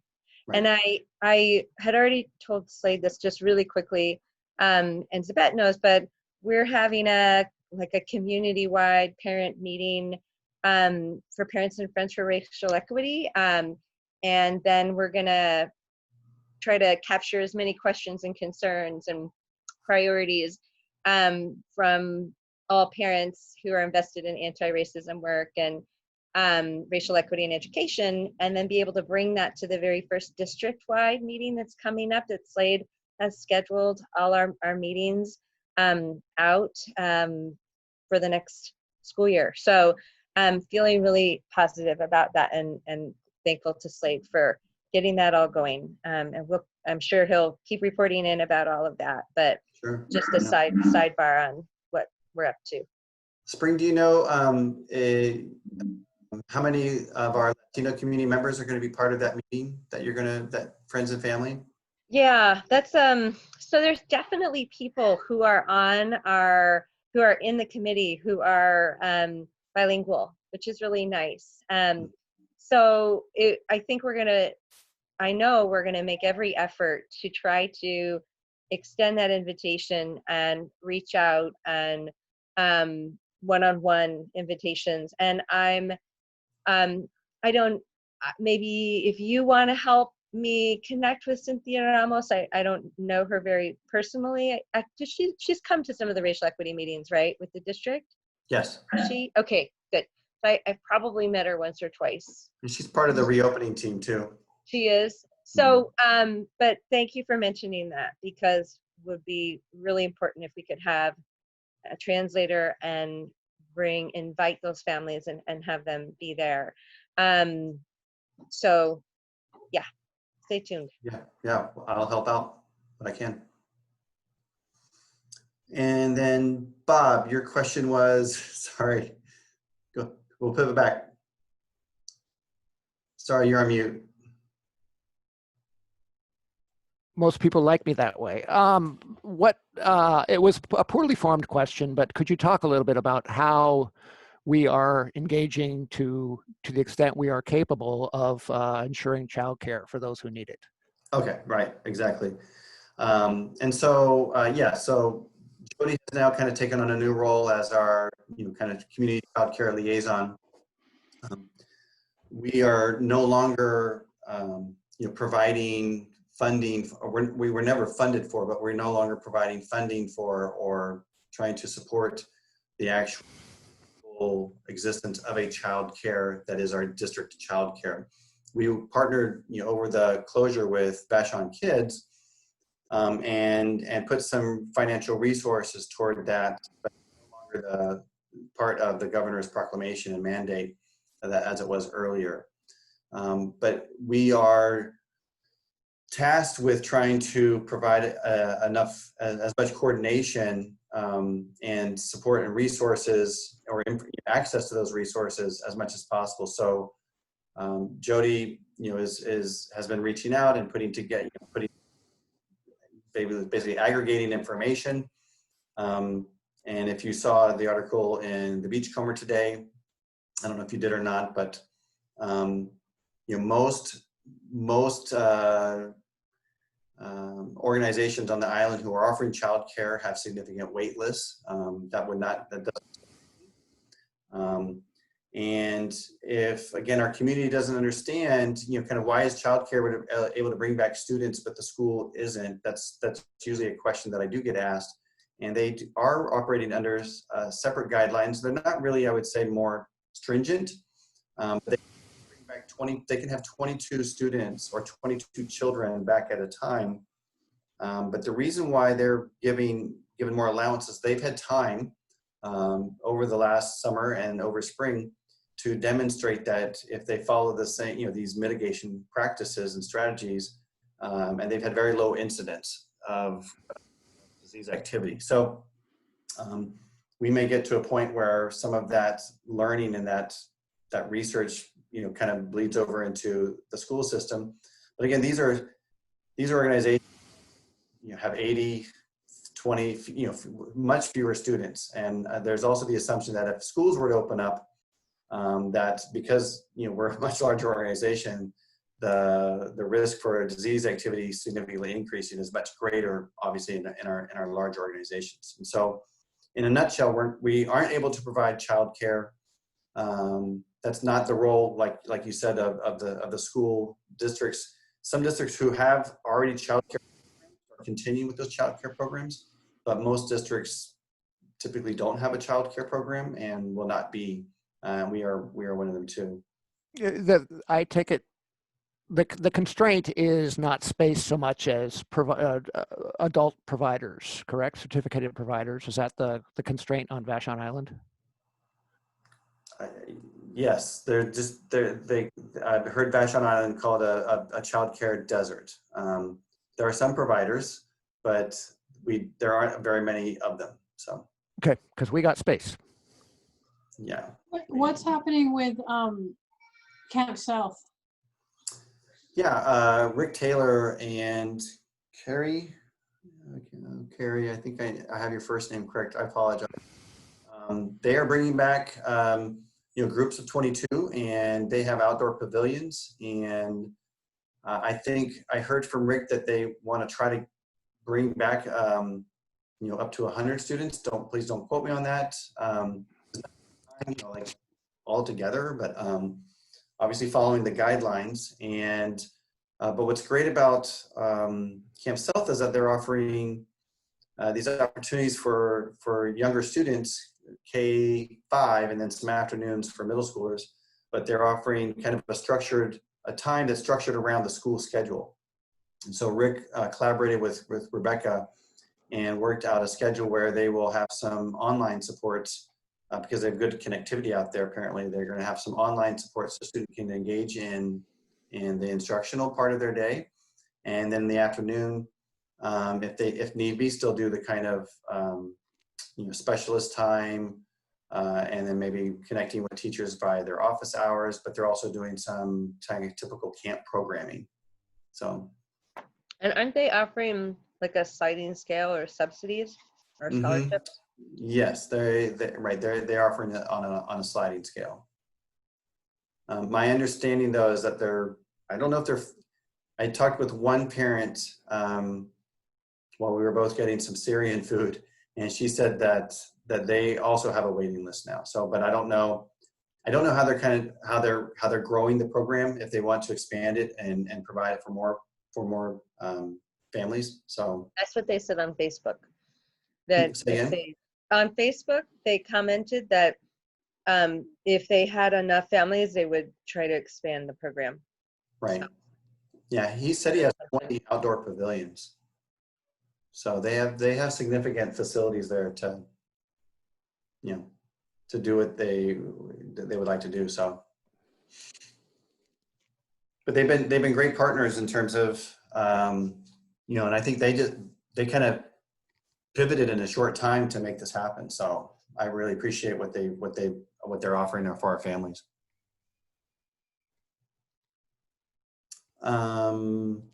So it's just special education and 504 services. I'm going to kind of go down. Not a whole lot to update there in terms of, I think I've shared this. Sometimes I feel like I've shared things with multiple groups. So please apologize if I've shared it with you already or had a conversation with you. But the first week of school is going to be focused on our case managers knowing who our students have already identified our students who they feel will be our highest need students and may not respond well with remote learning, with distance learning.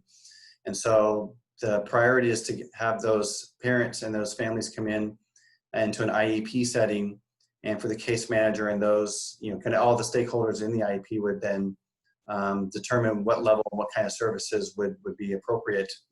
And the idea is kind of a controlled phase in of beginning with one-on-one in-person services for those students, again, who are identified, and then perhaps later on expanding it to small groups. But it's really critical. Catherine has a rubric that the team will work through in terms of, the safety of staff and the safety of students in order to offer those services in a safer way. And so, but that, we may see some in-person one-on-one services being delivered as early as the second week. So, but again, that's all dependent on the IEP team. There's a larger process there, and it's not a policy per se that I make, or we're obligated to provide a free and appropriate education to our students, and we're going to make sure that we do so. But I really don't have a lot of influence on those decisions, because those are IEP team decisions with the parents, the staff, and the case manager. Toby. I imagine there's some nuances related to PPE, and other items around keeping the building and folks physically safe. Right. Slade, I'm sorry, Toby, were you done there? Yeah.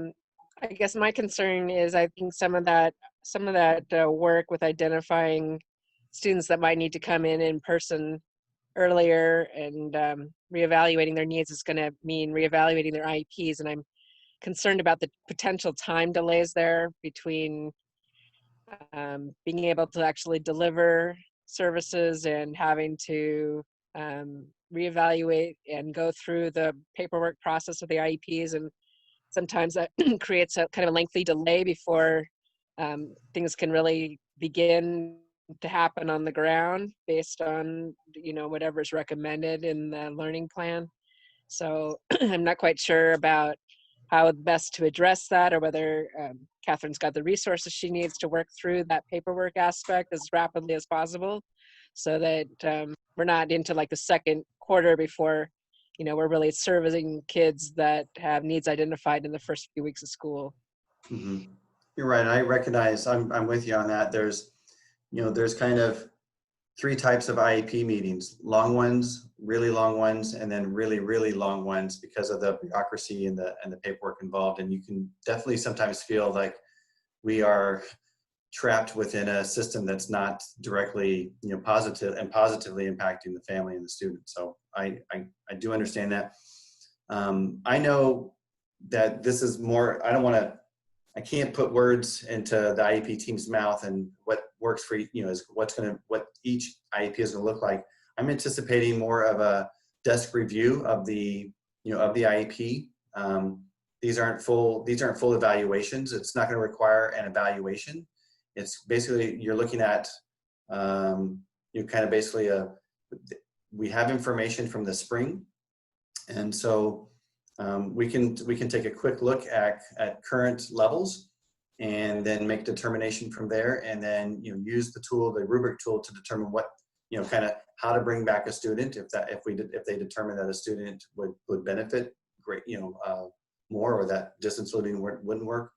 And so when I hear Catherine talking about bringing students back as early as the second week, that indicates to me not so much an expedited process, because that can that may send the wrong message to folks who are involved in that decision making. It's not going to be any less thorough, but I don't believe that it requires a full evaluation. Okay, I just want to be really sensitive, since that group suffered probably most greatly in the spring with the sudden switch to the online learning. I just want to try to avoid any further delays and really meeting them where they are and getting them engaged and caught up, and to the most extent we can with expediting the paperwork. Let's do that, and sounds like you're sensitive to that as well. And I think that from what and I see the thumbs up from Colby down there. From what I've heard, that is a team's interest. It's different in each building, because different staff have different needs as well, and different students have different needs. And so, but I feel very confident about the system that Catherine's put in place. She's had conversations with staff at each building and have a plan to move forward. So. Okay, thank you. Yeah, absolutely. Mental health supports. And so I'll speak broadly first. We do have, I believe the board is aware, but the relationship with Vashon Youth and Family Services is a great relationship. as you know, they lease our buildings. They use our space for Vashon Kids. And what the public may not know is the use of that space and the lease of our building is mostly for in-kind services. And so, so they provide, and Matt is currently actually, you're kind of renegotiating what that looks like, but they currently provide in-kind services for supports for individual families and our parents. We're going to be expanding those services to group counseling services in the middle school and the high school. And also we have community connection with Vashon Youth and Family Services and Vashon Be Prepared, because September is a suicide prevention month, and so there's a lot of collaboration happening there. We have our grants from PSESD to provide mental health supports at the middle and high school. But each school, what I'm really proud of is at each school is that they have a really strong multi-tiered system of supports. So they have tier 1, tier 2, and tier 3 services, and strong counseling staff in each building who have systems to identify students. This year, as part of the template, we're required, one of the requirements of the template is to have universal screeners in place at each building, both for social, emotional, mental health well-being, but also for academics. And at each building, we've begun to identify what those screeners are. The middle and high school are able to use the SBIRT screener from the CPWI grant. Please don't ask me what that stands for, Bob. But that screener is actually is available for 6 through 12 students, and it's online. So it's going to be a great tool to help us identify students who may be needing extra supports. But when I reached out to Christina, I said, can you help me understand the mental health supports in your building? I mean, she sent me 2 emails like this long about the kind of the both the individual kind of spotlighting that she has with students. They have basically their student support system there, and she does referrals, she does case management, and if you don't remember when she came, the counselors presented, I believe it was last year, or was it maybe the year before, but they're very engaged and know who their students and their families are. But I think with the help of these screeners in place, it'll strengthen our kind of our ability to intervene at a much earlier place. So do you have other kind of questions around mental health, or are there things that are in particular about mental health that you have a question about that if I don't know right now, I can find out? Toby? Is the neighbor care facility at the Vashon High School going to open? Oh, yes, sorry. Neighbor care it's written right there. Yes, neighbor care is open. Is open right now on a limited basis, and then as disease activity probably decreases, they'll be able to provide more services. Okay. Not to mention they probably have flu shots available. Yes, everybody, please go get your flu shot. Even though I didn't use mine last year, I'm going to get another one this year. Great. You should get 2 this year, Toby. I wanted to also acknowledge the role that teachers are going to have to be playing in mental health, because they're the ones who will be having the interactions with students, and just like yet another thing that we'll be relying on for teachers to being aware. And so just thank you for doing that, and also thank you for the support that they will be hopefully getting from their counselors and whatnot at each building. It's a big lift. Can you give us just a 2-minute idea of what role sisterhood and journeyman are going to be able to play in mental health support? So not in terms of counseling, obviously, but in terms of student community and positivity. Sure. First of all, I'd like to congratulate Betsy Archibald, who is the new ED for sisterhood.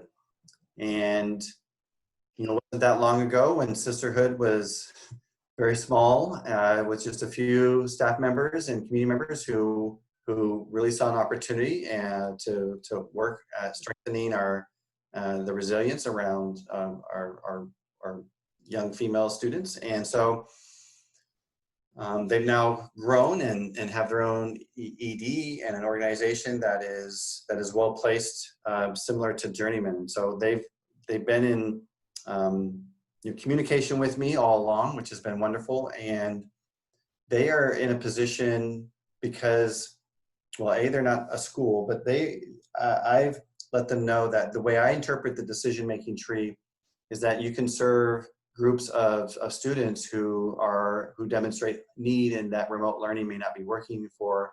And so, they have an interest in serving, our students, our young men and young women sooner than later. And they have ideas around how that might look virtually, but they're also exploring kind of service opportunities in the community and in-person experiences of keeping groups kind of to 5 and fewer. So they're engaged, they're ready to go. I know that, for example, Yvette and Kaylee Pierce at the middle school are starting to already screen and look for candidates and asking those who participated last year if they want to continue participating in sisterhood, and then working with those families and those students to get those services and those supports moving. Yeah, they're in a great place. I can't wait to see. And Nikki and Alex are just amazing to work with, and we want to be able to for them to access some of our spaces. If we're not using them, we believe that we can provide some of that. And then if we have outdoor spaces, kind of that are become better developed, they can use those as well. Great, thank you. I put athletics here just because most people still want to, kind of what's it look like. So I'll just kind of give it another quick update. There won't be any fall sports, but there'll be, right now we're in a non-sport specific conditioning phase where students can come in groups of 5 or smaller and lift weights outside, or they can run. So non-sport specific conditioning. It really is mostly around weights, yoga, stretching, and running. And then in about a month, we'll go to sports specific coaching. Again, all the protocols and mitigation strategies in place. And then hopefully with the aim, I think it's December 28th, where we might see season 2 or that winter season begin. If the disease activity is where it is now, because I haven't checked it in a couple of days, but I think it was at 79 or 74 in terms of out of 100,000 for King County. If it's at the same level, we will not see competitions. We'll kind of continue in this cycle of non-sport specific conditioning and sports specific conditioning in hopes that the disease activity will drop and we'll be able to have some competitions. So I know many of our athletes are super disappointed. Our coaches are disappointed. They want to get kids engaged. We know that when students are connected to extracurricular activities, they thrive, in all areas. And so we know this is critical for our kids' mental well-being as well. And any questions around athletics? Yeah. I think we've talked a little bit about the fall enrollment. Just to let you know, there was, I think in there, the survey kind of mirrors what we're seeing in actual kind of enrollment right now. So hopefully, and again, once we've had a lot more connections between families and admin and counselors around sharing concerns and sharing more up-to-date information. So I'm optimistic that that number is actually going to decrease, but that's a wait and see. And I kind of wanted to, most of you were there for the community Q&As. We had, Zabet kind of recounted, we had some really strong attendance numbers there. Like you said, tough questions, good questions. I know that Danny and Greg asked for that. By the way, all the community Q&As are posted on our coronavirus website. So on that coronavirus website, there's what's called community updates. And so you go there and you can see kind of all the community updates, including the Q&As, the recordings, and the chats. So those are available. Well, it's a page on the district website, right? Right, it's a page on the district website. And Danny and Greg were intentional about going back into the chats and finding questions that they felt were not answered during that time, because there were a lot of questions, and are following up with those people who had questions but didn't have the opportunity to hear their question asked and answered during the Q&A. So, at the secondaries building, obviously, I don't want to say obviously, most of the questions were around the change from semester to quarter system, and both Danny and Greg shared their thinking and their why, but also Can you just reiterate that for us really quickly, the why? Sure. Really quickly, the capacity. Let's talk about capacity. I will share I'll share maybe the quicker version, but you're welcome to the longer one as well. When we were in the spring, I want to be very clear that we saw families not engaging, and those families typically were our families of color, our students of color, and students who receive special services. It was just a very difficult time for them. Each school took data on engagement, but not only that, they spoke with families and really heard loud and clear that the capacity for families to manage in a 6-period system, and quite frankly, these are questions that we were asking before pandemic. What kind of systems maybe racist in their structure? And I say that in a way that they're not. We kind of persist in the way we think about our systems and our structures, and maybe this is a time that we take a step back and look at that, because if you look and examine the data in our district, it's very clear that we have not been making the kind of progress that we should be making with all the resources that we have on this island and the hearts of our staff, but we're still not making headway in reducing the opportunity gaps.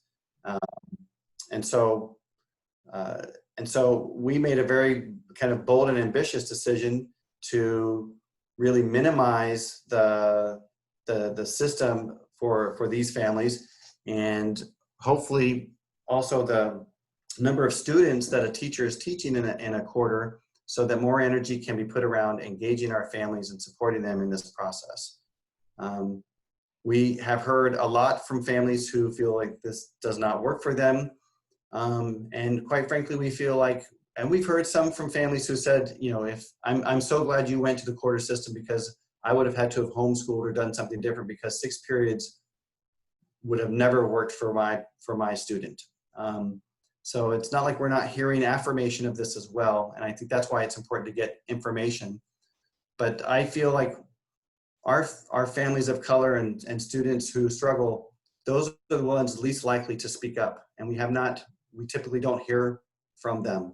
And so we made a very pointed decision around supporting those families and those students with the quarter system. But again, it's important to remember that we don't know what's going to happen. We have amazing staff, creative staff, and they're going to be they have strategies in place to mitigate some of those gaps. And it sounds like Danny has also made some recent decisions around AP Calc and AP Chem. And so that just kind of shows you that we're making changes and open to feedback and doing that. So for me, it was a racial equity decision. And did we hear from those families that 4 quarters was better? I mean, a quarter system was better, 3 quarters?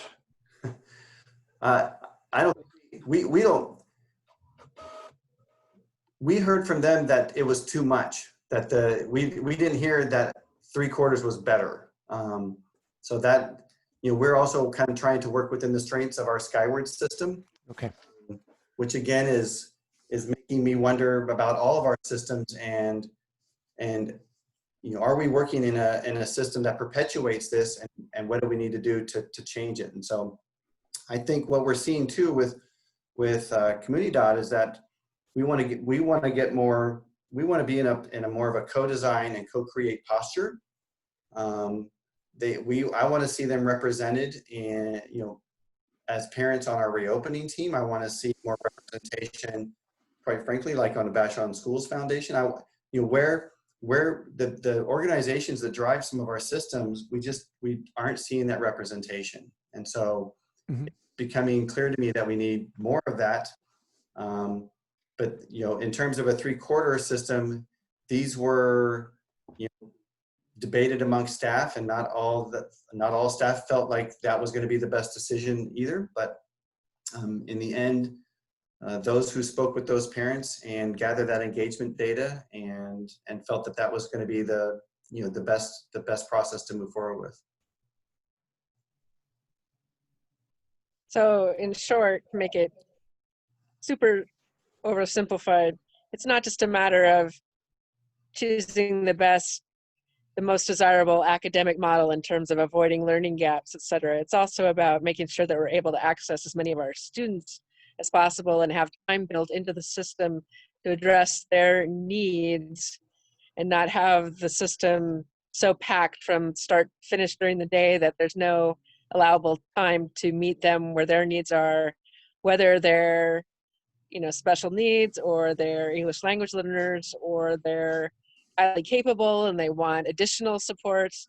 The idea is to allow some time flexibility in the system to address whatever a student's needs are, by minimizing the number of classes that are concurrently happening. Is that it?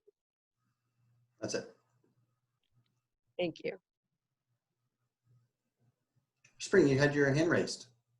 Oh, yeah, I think Reagan addressed it in part, but just really quickly, I think I remember Danny saying that it was also a decision based on not just feedback from particular populations like the ones that Reagan just named, but really it was sort of the majority of students and parents. Is that right? That he used the word sustainability, that there was Zoom fatigue, there was, that if we don't know how long we're going to have to maintain distance learning, but that this was keeping in mind, and I think this is what Reagan was addressing, all our students, and that this is really thinking forward, that we're not just doing this for 3 months, it could go on longer, so that this would help maintain their mental health, as well as thinking about academics and curriculum, but that it has a different impact on our students to have to do learning in this way. And so we want to make sure they don't burn out, because I was certainly seeing in my therapy practice, in my own family, and maybe some of you share that sentiment, that I saw my kids burning out on school through a computer. So I just wanted to, I guess I was Danny used the for that words, clarification. Yeah, Danny uses the words simplify, align, and sustainable. So, okay. I think that there are models that address those issues and concerns without also going to a quarter model. I mean, there's modified semester models that do reduce screen time, that where you don't have 6 classes a day and some other things. And so it is a big change. It's a really big change. I think Danny said too that they looked at actually 5 or 6 potential models, like you're mentioning, Toby. It was 8. Is that right? It was 8. Yeah, it was 8. Yeah, Gus and Danny, went out and because Gus lives in Issaquah, and so, like, for example, Rebecca's system really closely mirrors Issaquah's system, but they went out and kind of canvassed some early models that were out there, and then tried to understand our Skyward and how our classes are set up and the numbers and alternating days. And so Issaquah has all 6 periods, though. I think they do it on alternating days. Right. Yeah, I didn't say that Gus followed Issaquah's model for secondary, but Rebecca's elementary model closely follows Issaquah's model. Zabet? And I think, go ahead, Zabet. I have some general questions. Can I ask? Is it? Yeah. Can I ask? Yeah. Can I just jump in? Is that all right? My questions are substitutes, teachers, substitute teachers, and how does that work? Just briefly. Sure. And then also, I think you briefly talked about it, but sort of tutors and people who can volunteer, and when would that, you know, like if people want to get involved, when would that process begin? I mean, there's that. And then also, is there any encouragement about families potting together? And then if they are potting together, obviously in a safe way, being cognizant of children not being left out. So if you have a class and everyone's potting together, making sure that everyone, I mean, not that they're potting together, but that they have pods, you know what I mean? So those are my substitutes, tutors, and pods. These are questions they don't usually would ask. What was the second one's about? Tutor volunteers. Tutor, okay, and pods. So substitutes, we're working through the details of what that looks like. Because there's this kind of interesting paradox that if a teacher can record a lesson, right? And if they can record, you know, kind of, so, you know, do you need a substitute? But we want, I feel like we need substitutes, and we need them trained in the learning platforms. We have some ideas about who they are, and we're trying to also get classified staff, those that are able to, emergency certified, so that they can be kind of on call for some of that, because they're already in our system. And so we don't have a firmed up plan yet, but we do believe that we are going to need substitutes, because teachers will not feel well and want to do the not be able to do the synchronous learning. But what does it look like when you have a remote class that's synchronous and a sub comes on and then just either shows, you know, the regular, you know, like a video, a pre-recorded lesson of the teacher, or it's kind of it's like a thought experiment going crazy. So, so another new COVID thing. Yeah, we're just kind of continuing to work with that, and I know our admin are wanting to talk with their staff and better understand what that would look like as well. So, in terms of tutoring, you know, we want to stand up as much tutoring as we can. But we know that we need volunteers to do that tutoring, but we also know we need a volunteer coordinator to coordinate the volunteers. Right now, we are, you know, our classified staff, we don't know, we haven't just figured out where everybody, we know the classified staff are going to go to, you know, kind of back to an hourly timesheet, record time and what they're doing. And so then we're hoping to get some information and work with, you know, VESP, and there may be some opportunity for some classified staff to organize tutors. There may not be, we don't know yet. And so we're very interested in it, because we know that some community members are kind of chomping at the bit to help out. But we need to start school first, and then kind of, you know, make sure that what we're doing is meeting some of those immediate needs in terms of access and how families are experiencing that first. But I'm optimistic that we're going to have quite a nice group of folks who are going to be able to reach out and help. But it will take a dedicated person to supervise, you know, to coordinate that effort. Yep. We love having volunteers, but it does require extra hands and extra person to do that work. Because right now, I mean, if you were to ask, you know, teaching and class, there's very few people who would probably tell you that they have space or capacity to now take on a group of 5, 10, 15, 20, you know, volunteers. But we want to make that happen. And there's probably, I'm hoping that there may be some classified opportunity there, but I'm just not sure yet. There's probably someone in the community too who would gladly volunteer to do that coordination. So what are we going to do? Is there a next step on a volunteer coordinator? I mean, what is your next step? More time? My next step is to open school on Monday. Right, and then? And get kids there, and then, you know, start taking a look at what our classified staff are doing, and then work with L&M and our VESP members to see if there's any opportunity for staff members to help out in that space. And then we get a person, then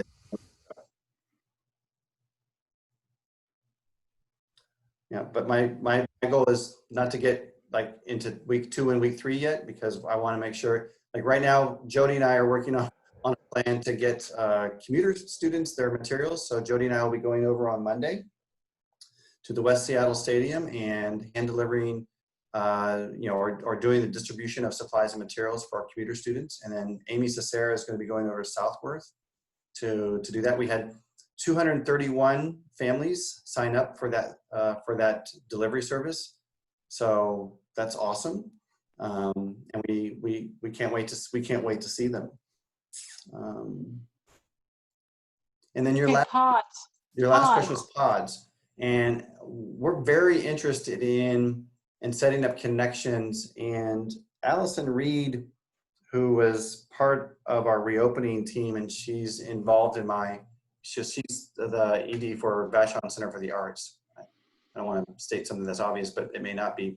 So Allison Reed brought to my attention when her kids were younger in the district had a system in place where they provided families like addresses of where people lived, and you would know, like, okay, here are all the kids that live in Tahlequah, here are all the kids that live in Dilworth, or here are all the kids that live in Gold Beach.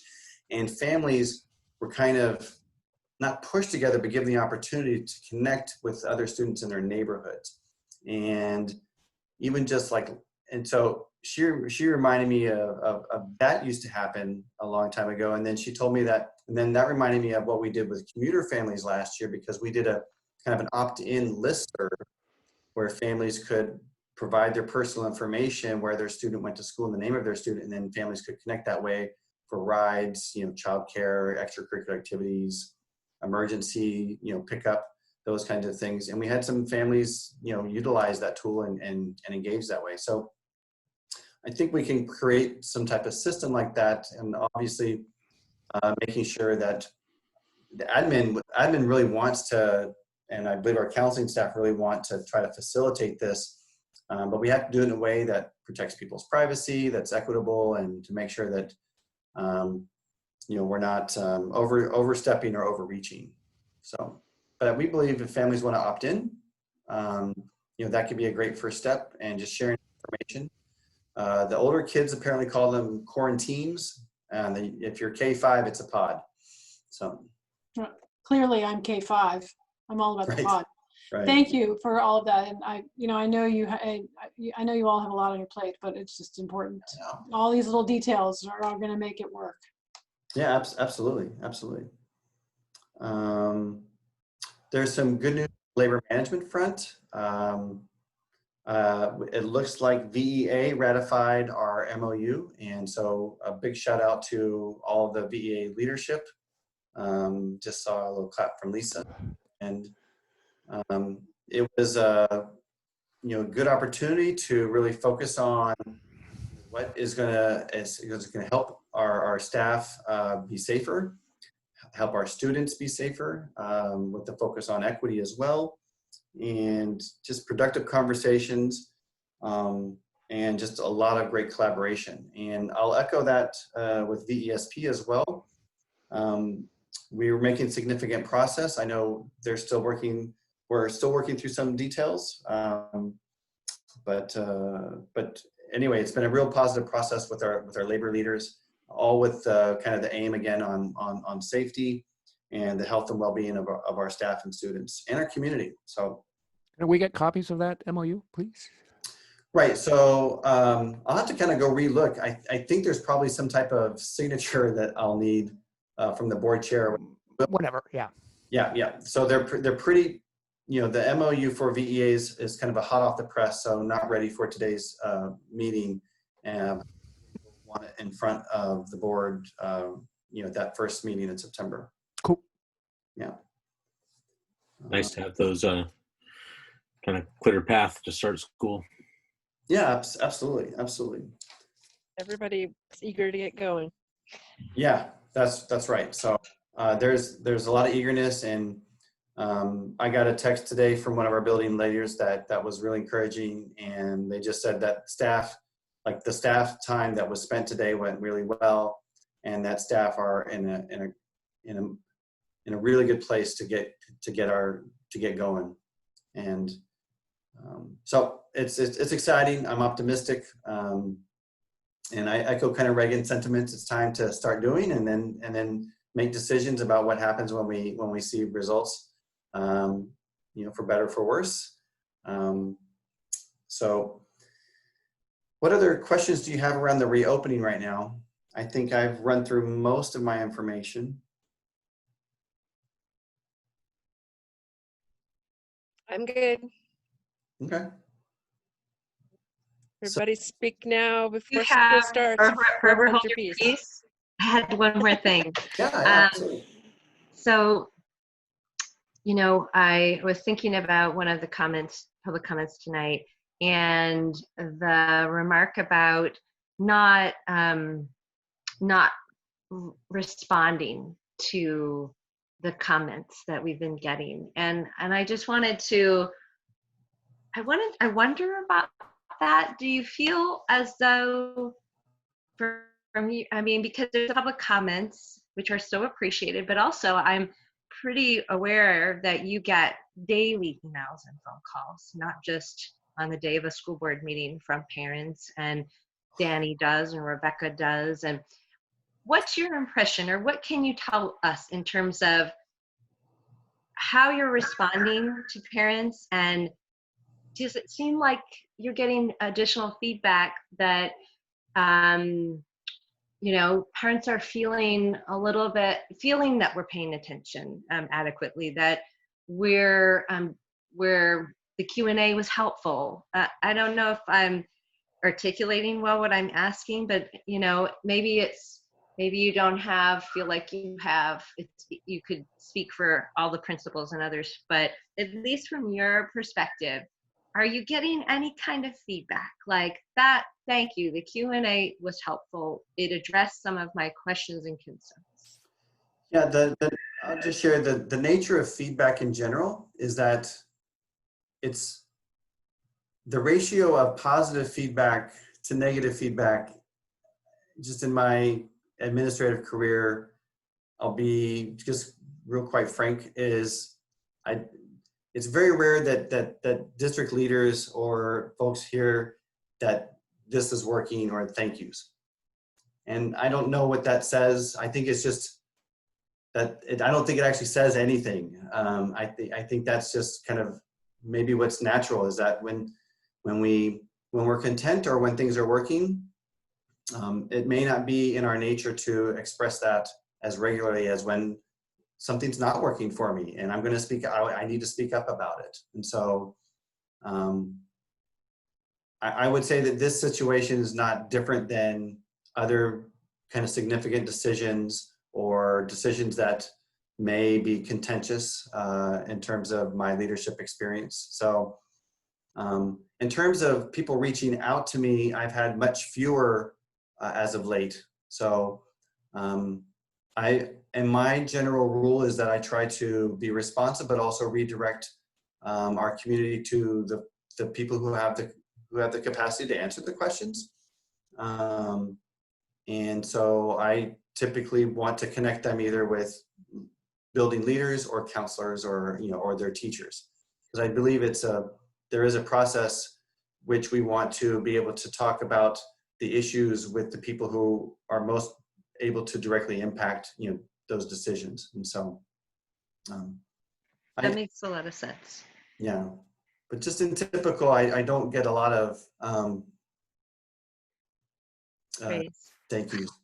Especially during these difficult times. I think I get that. And we all do. But it would be good to understand what's working as we go along. Let's not just focus on, of course, all the room for improvement, but what is working, the reopening.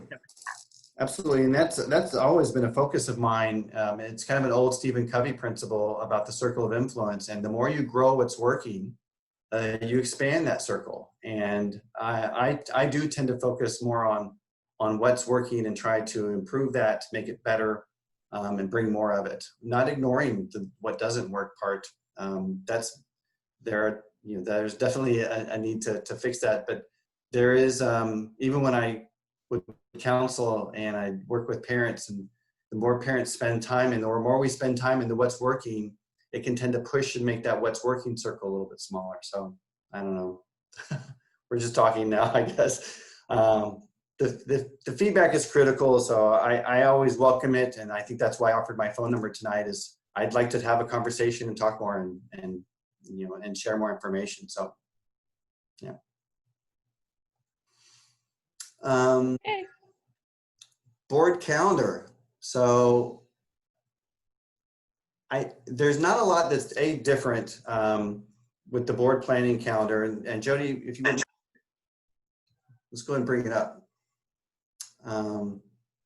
In terms of the cadence of our meetings and what happens at the meetings, I would like some feedback in terms of what we do want to get board site visits scheduled, and maybe because we're kind of running at 9:10 tonight, I certainly can defer that to email. But it'll look a little differently. It'll be video, but I do feel that it's probably still very valuable. I find it very valuable for board members to hear what's happening from principals, to have those engagements with students. And I remember who was with me last year when we were at the high school with the student racial equity team. Was it you, Zabet? I can't remember. I thought it was a bit.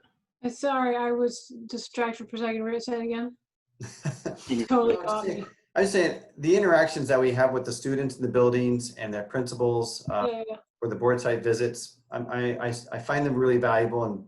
And what I can do is that I can send out, we can do this by email in terms of wanting to sign people up, but Jody's created a Google Doc that's in front of us, and then we want to try to get at least 2 board members at each one, and then we rotate through so that at least during the year, each board member would have at least 2 times where they've been able to, again, meet with administration, have some student discussion, and do some type of classroom walkthrough or sharing experience. So I have a proposal. Yeah, Toby, please. The board site visits are awesome. I have really loved participating in that. Working from home and you know, our circumstances these days, I could take any day. So and if other people have calendars that are not as well defined, also maybe Jody just puts our names in there and then we can horse trade if necessary. But anyhow, I have the flexibility to just put me in where you need me. Okay. And if we need to adjust, then I can trade later. That's nice. I'm probably always the pain in the rear when it comes to scheduling. So that definitely won't work for me. I mean, it would probably just create more work, but I do love the school walkthroughs too. So, but anyway, whatever. We'll share it with you. Whatever works. Yeah, we'll share it with you, and then you can kind of you can pick and choose and kind of horse trade and still be kind of within the document. So, okay, and the board retreat, and so when we look at the calendar in October, you can kind of see that we've identified the board retreat for. Jody, did we pick that date, Tuesday the 13th or the 20th? I think we picked it also because I think spring Tuesdays are one of your more flexible days. And typically we've done kind of like a 3-hour that happened around dinner time, and we would kind of do some eating at the same time. It'd be like from 4 to 7 or 5 to 8 kind of thing. And so I just want to hear from y'all, maybe what date might work better than others, or. I vote for the 13th just because we have a school board meeting on the 20th or 22nd. So it's nice to spread out the joy. And we have a meeting on the October 8th. So it would be, I guess, kind of between those two. Yeah. Hmm. 13 works for me. For me. 13th works for me. Okay. Sure, it works for me. Okay. What about time? I kind of have to do it after school. So, but I can do it a little, I mean, I could do the afternoon. I could do it in the afternoon too. The morning would be difficult. Afternoon's better for me. Do after work. After work. How long we're we going to take for the retreat again? It'd probably be around 2 to 3 hours. So Bob, what's the earliest that you could start? 5:36 would be best. Then we probably won't do 3 hours, but we could do 5:30, maybe 5:30 to 7:30 or 5:30 to 8. That works. Okay. Yeah, that's great. Let's do 5:30 to 8 then, Jody, on the 13th. And that's a noticed public meeting, right? Right. Correct. I want us to, we'll probably be talking about, in terms of agenda, we'll have some kind of board superintendent relation part of that. Be some team building, which would be awesome. No, and then I want to start beginning a conversation around planning for strategic planning, like our district strategic planning. That's something that I want us to be thinking about. I think August 13th we'll be here before you know it. And I don't know how much, kind of preparation, but I will try to work with also Reagan and Spring in our one-on-ones and kind of connecting with you the rest, during our times. I don't know how much kind of process or ideas we'll have. We might be starting from scratch in terms of what we, how we want to do strategic planning.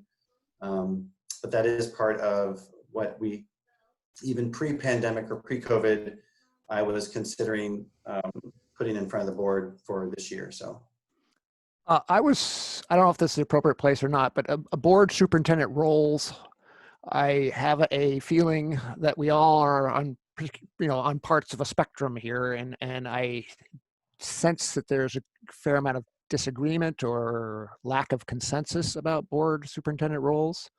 I don't know if anyone else is thinking that, but I would welcome spending a half an hour on that. Yeah, I kind of call that board superintendent relationships too. So Okay. kind of put that in there. Okay. I think it's a good thing that we review that annually, and we tend to anyhow. That's what. Yeah, we've done that annually, so that'll be part of that. Cool. I found that it's more awkward and weird totally online, so right, that'll be good. Right. Yeah. I look forward to that strategic planning conversation. That should be fun. Interesting. Oh, wait, did we just say that we're doing it all online? I'm sorry. I thought I heard you talk about dinner and I think I zoned out and I was thinking we were going to meet in person. I was saying that's just how we've done it in the past. I was just kind of recapping. Are we able to be outside and meet in distance? I will probably propose something like that, but we'll see where we are with kind of disease activity, et cetera. So I understand. That would definitely be my personal preference, if we can say my preference as well. We'll just keep wearing our masks so we can reopen the economy and the schools. Right. Yep. Mask up to open up. Definitely the priority. The rest of the board calendar kind of follows our normal cadence of events. We have budget planning process that's built in there. Surplus processes are, our commitment and reports on equity and, school safety and special services. So that change, I don't anticipate that changing too significantly, but do you have any suggestions for changes, or this is the time for some feedback, but it doesn't mean that. Yeah, I'm going to suggest that we take this part offline and work on feedback and stuff, just because mindful of the time, and I think we have another thing to do after this, so maybe we can work on this over Google. God bless you, Reagan. Yeah, and my intuition when I looked at it before the meeting is that this seems to work fine. Maybe we revisit, take a deep breath after school opens and make sure it still feels fine. Sounds good. I did want to have I'll make a very quick point. And this was going to be under new business, but I'm, as the new guy, I'm not understanding really how board members bring stuff for the agenda. And I trust there is a process, but I don't understand it. Could either now or later, I guess. I just wanted to put a marker down. How does a board member or a collection of board members get something on the agenda? Yeah. Usually we Go call Slate or call the board chair and talk Okay. about it on the agenda. Okay. There's no formal, nothing written down? We're a pretty informal bunch. Okay. So we did discuss that, and my recollection, what Reagan you just described, is what we all agreed to as maybe it wasn't written down and formalized, but it was definitely we all that worked for all of us when we talked about it last time, is what I recall. Yep. So can we jump to the consent agenda and jump off to our next thing? See. Do I have a motion to approve the consent agenda? Moved. I second it. All in favor? Aye. Okay. Aye. All right, new business. No new business right now. Lots of new business in the future. All right, well, so with that, we're going to go ahead and adjourn the meeting at 9:20. Slade. And I'm sorry, Reagan. we're going to go to an exempt session to discuss some of the recent labor updates. How long do we expect this to be for my wife purposes? 10 minutes. Okay, cool. All right, so you got the separate invitation for that. So we're going to sign out here and we'll see you over there. Thank you, Jody. Thanks, Jody. Hey, Bye, everybody. thanks everyone for showing Thanks, up. everyone that came. Yep. Good luck. Happy start of school.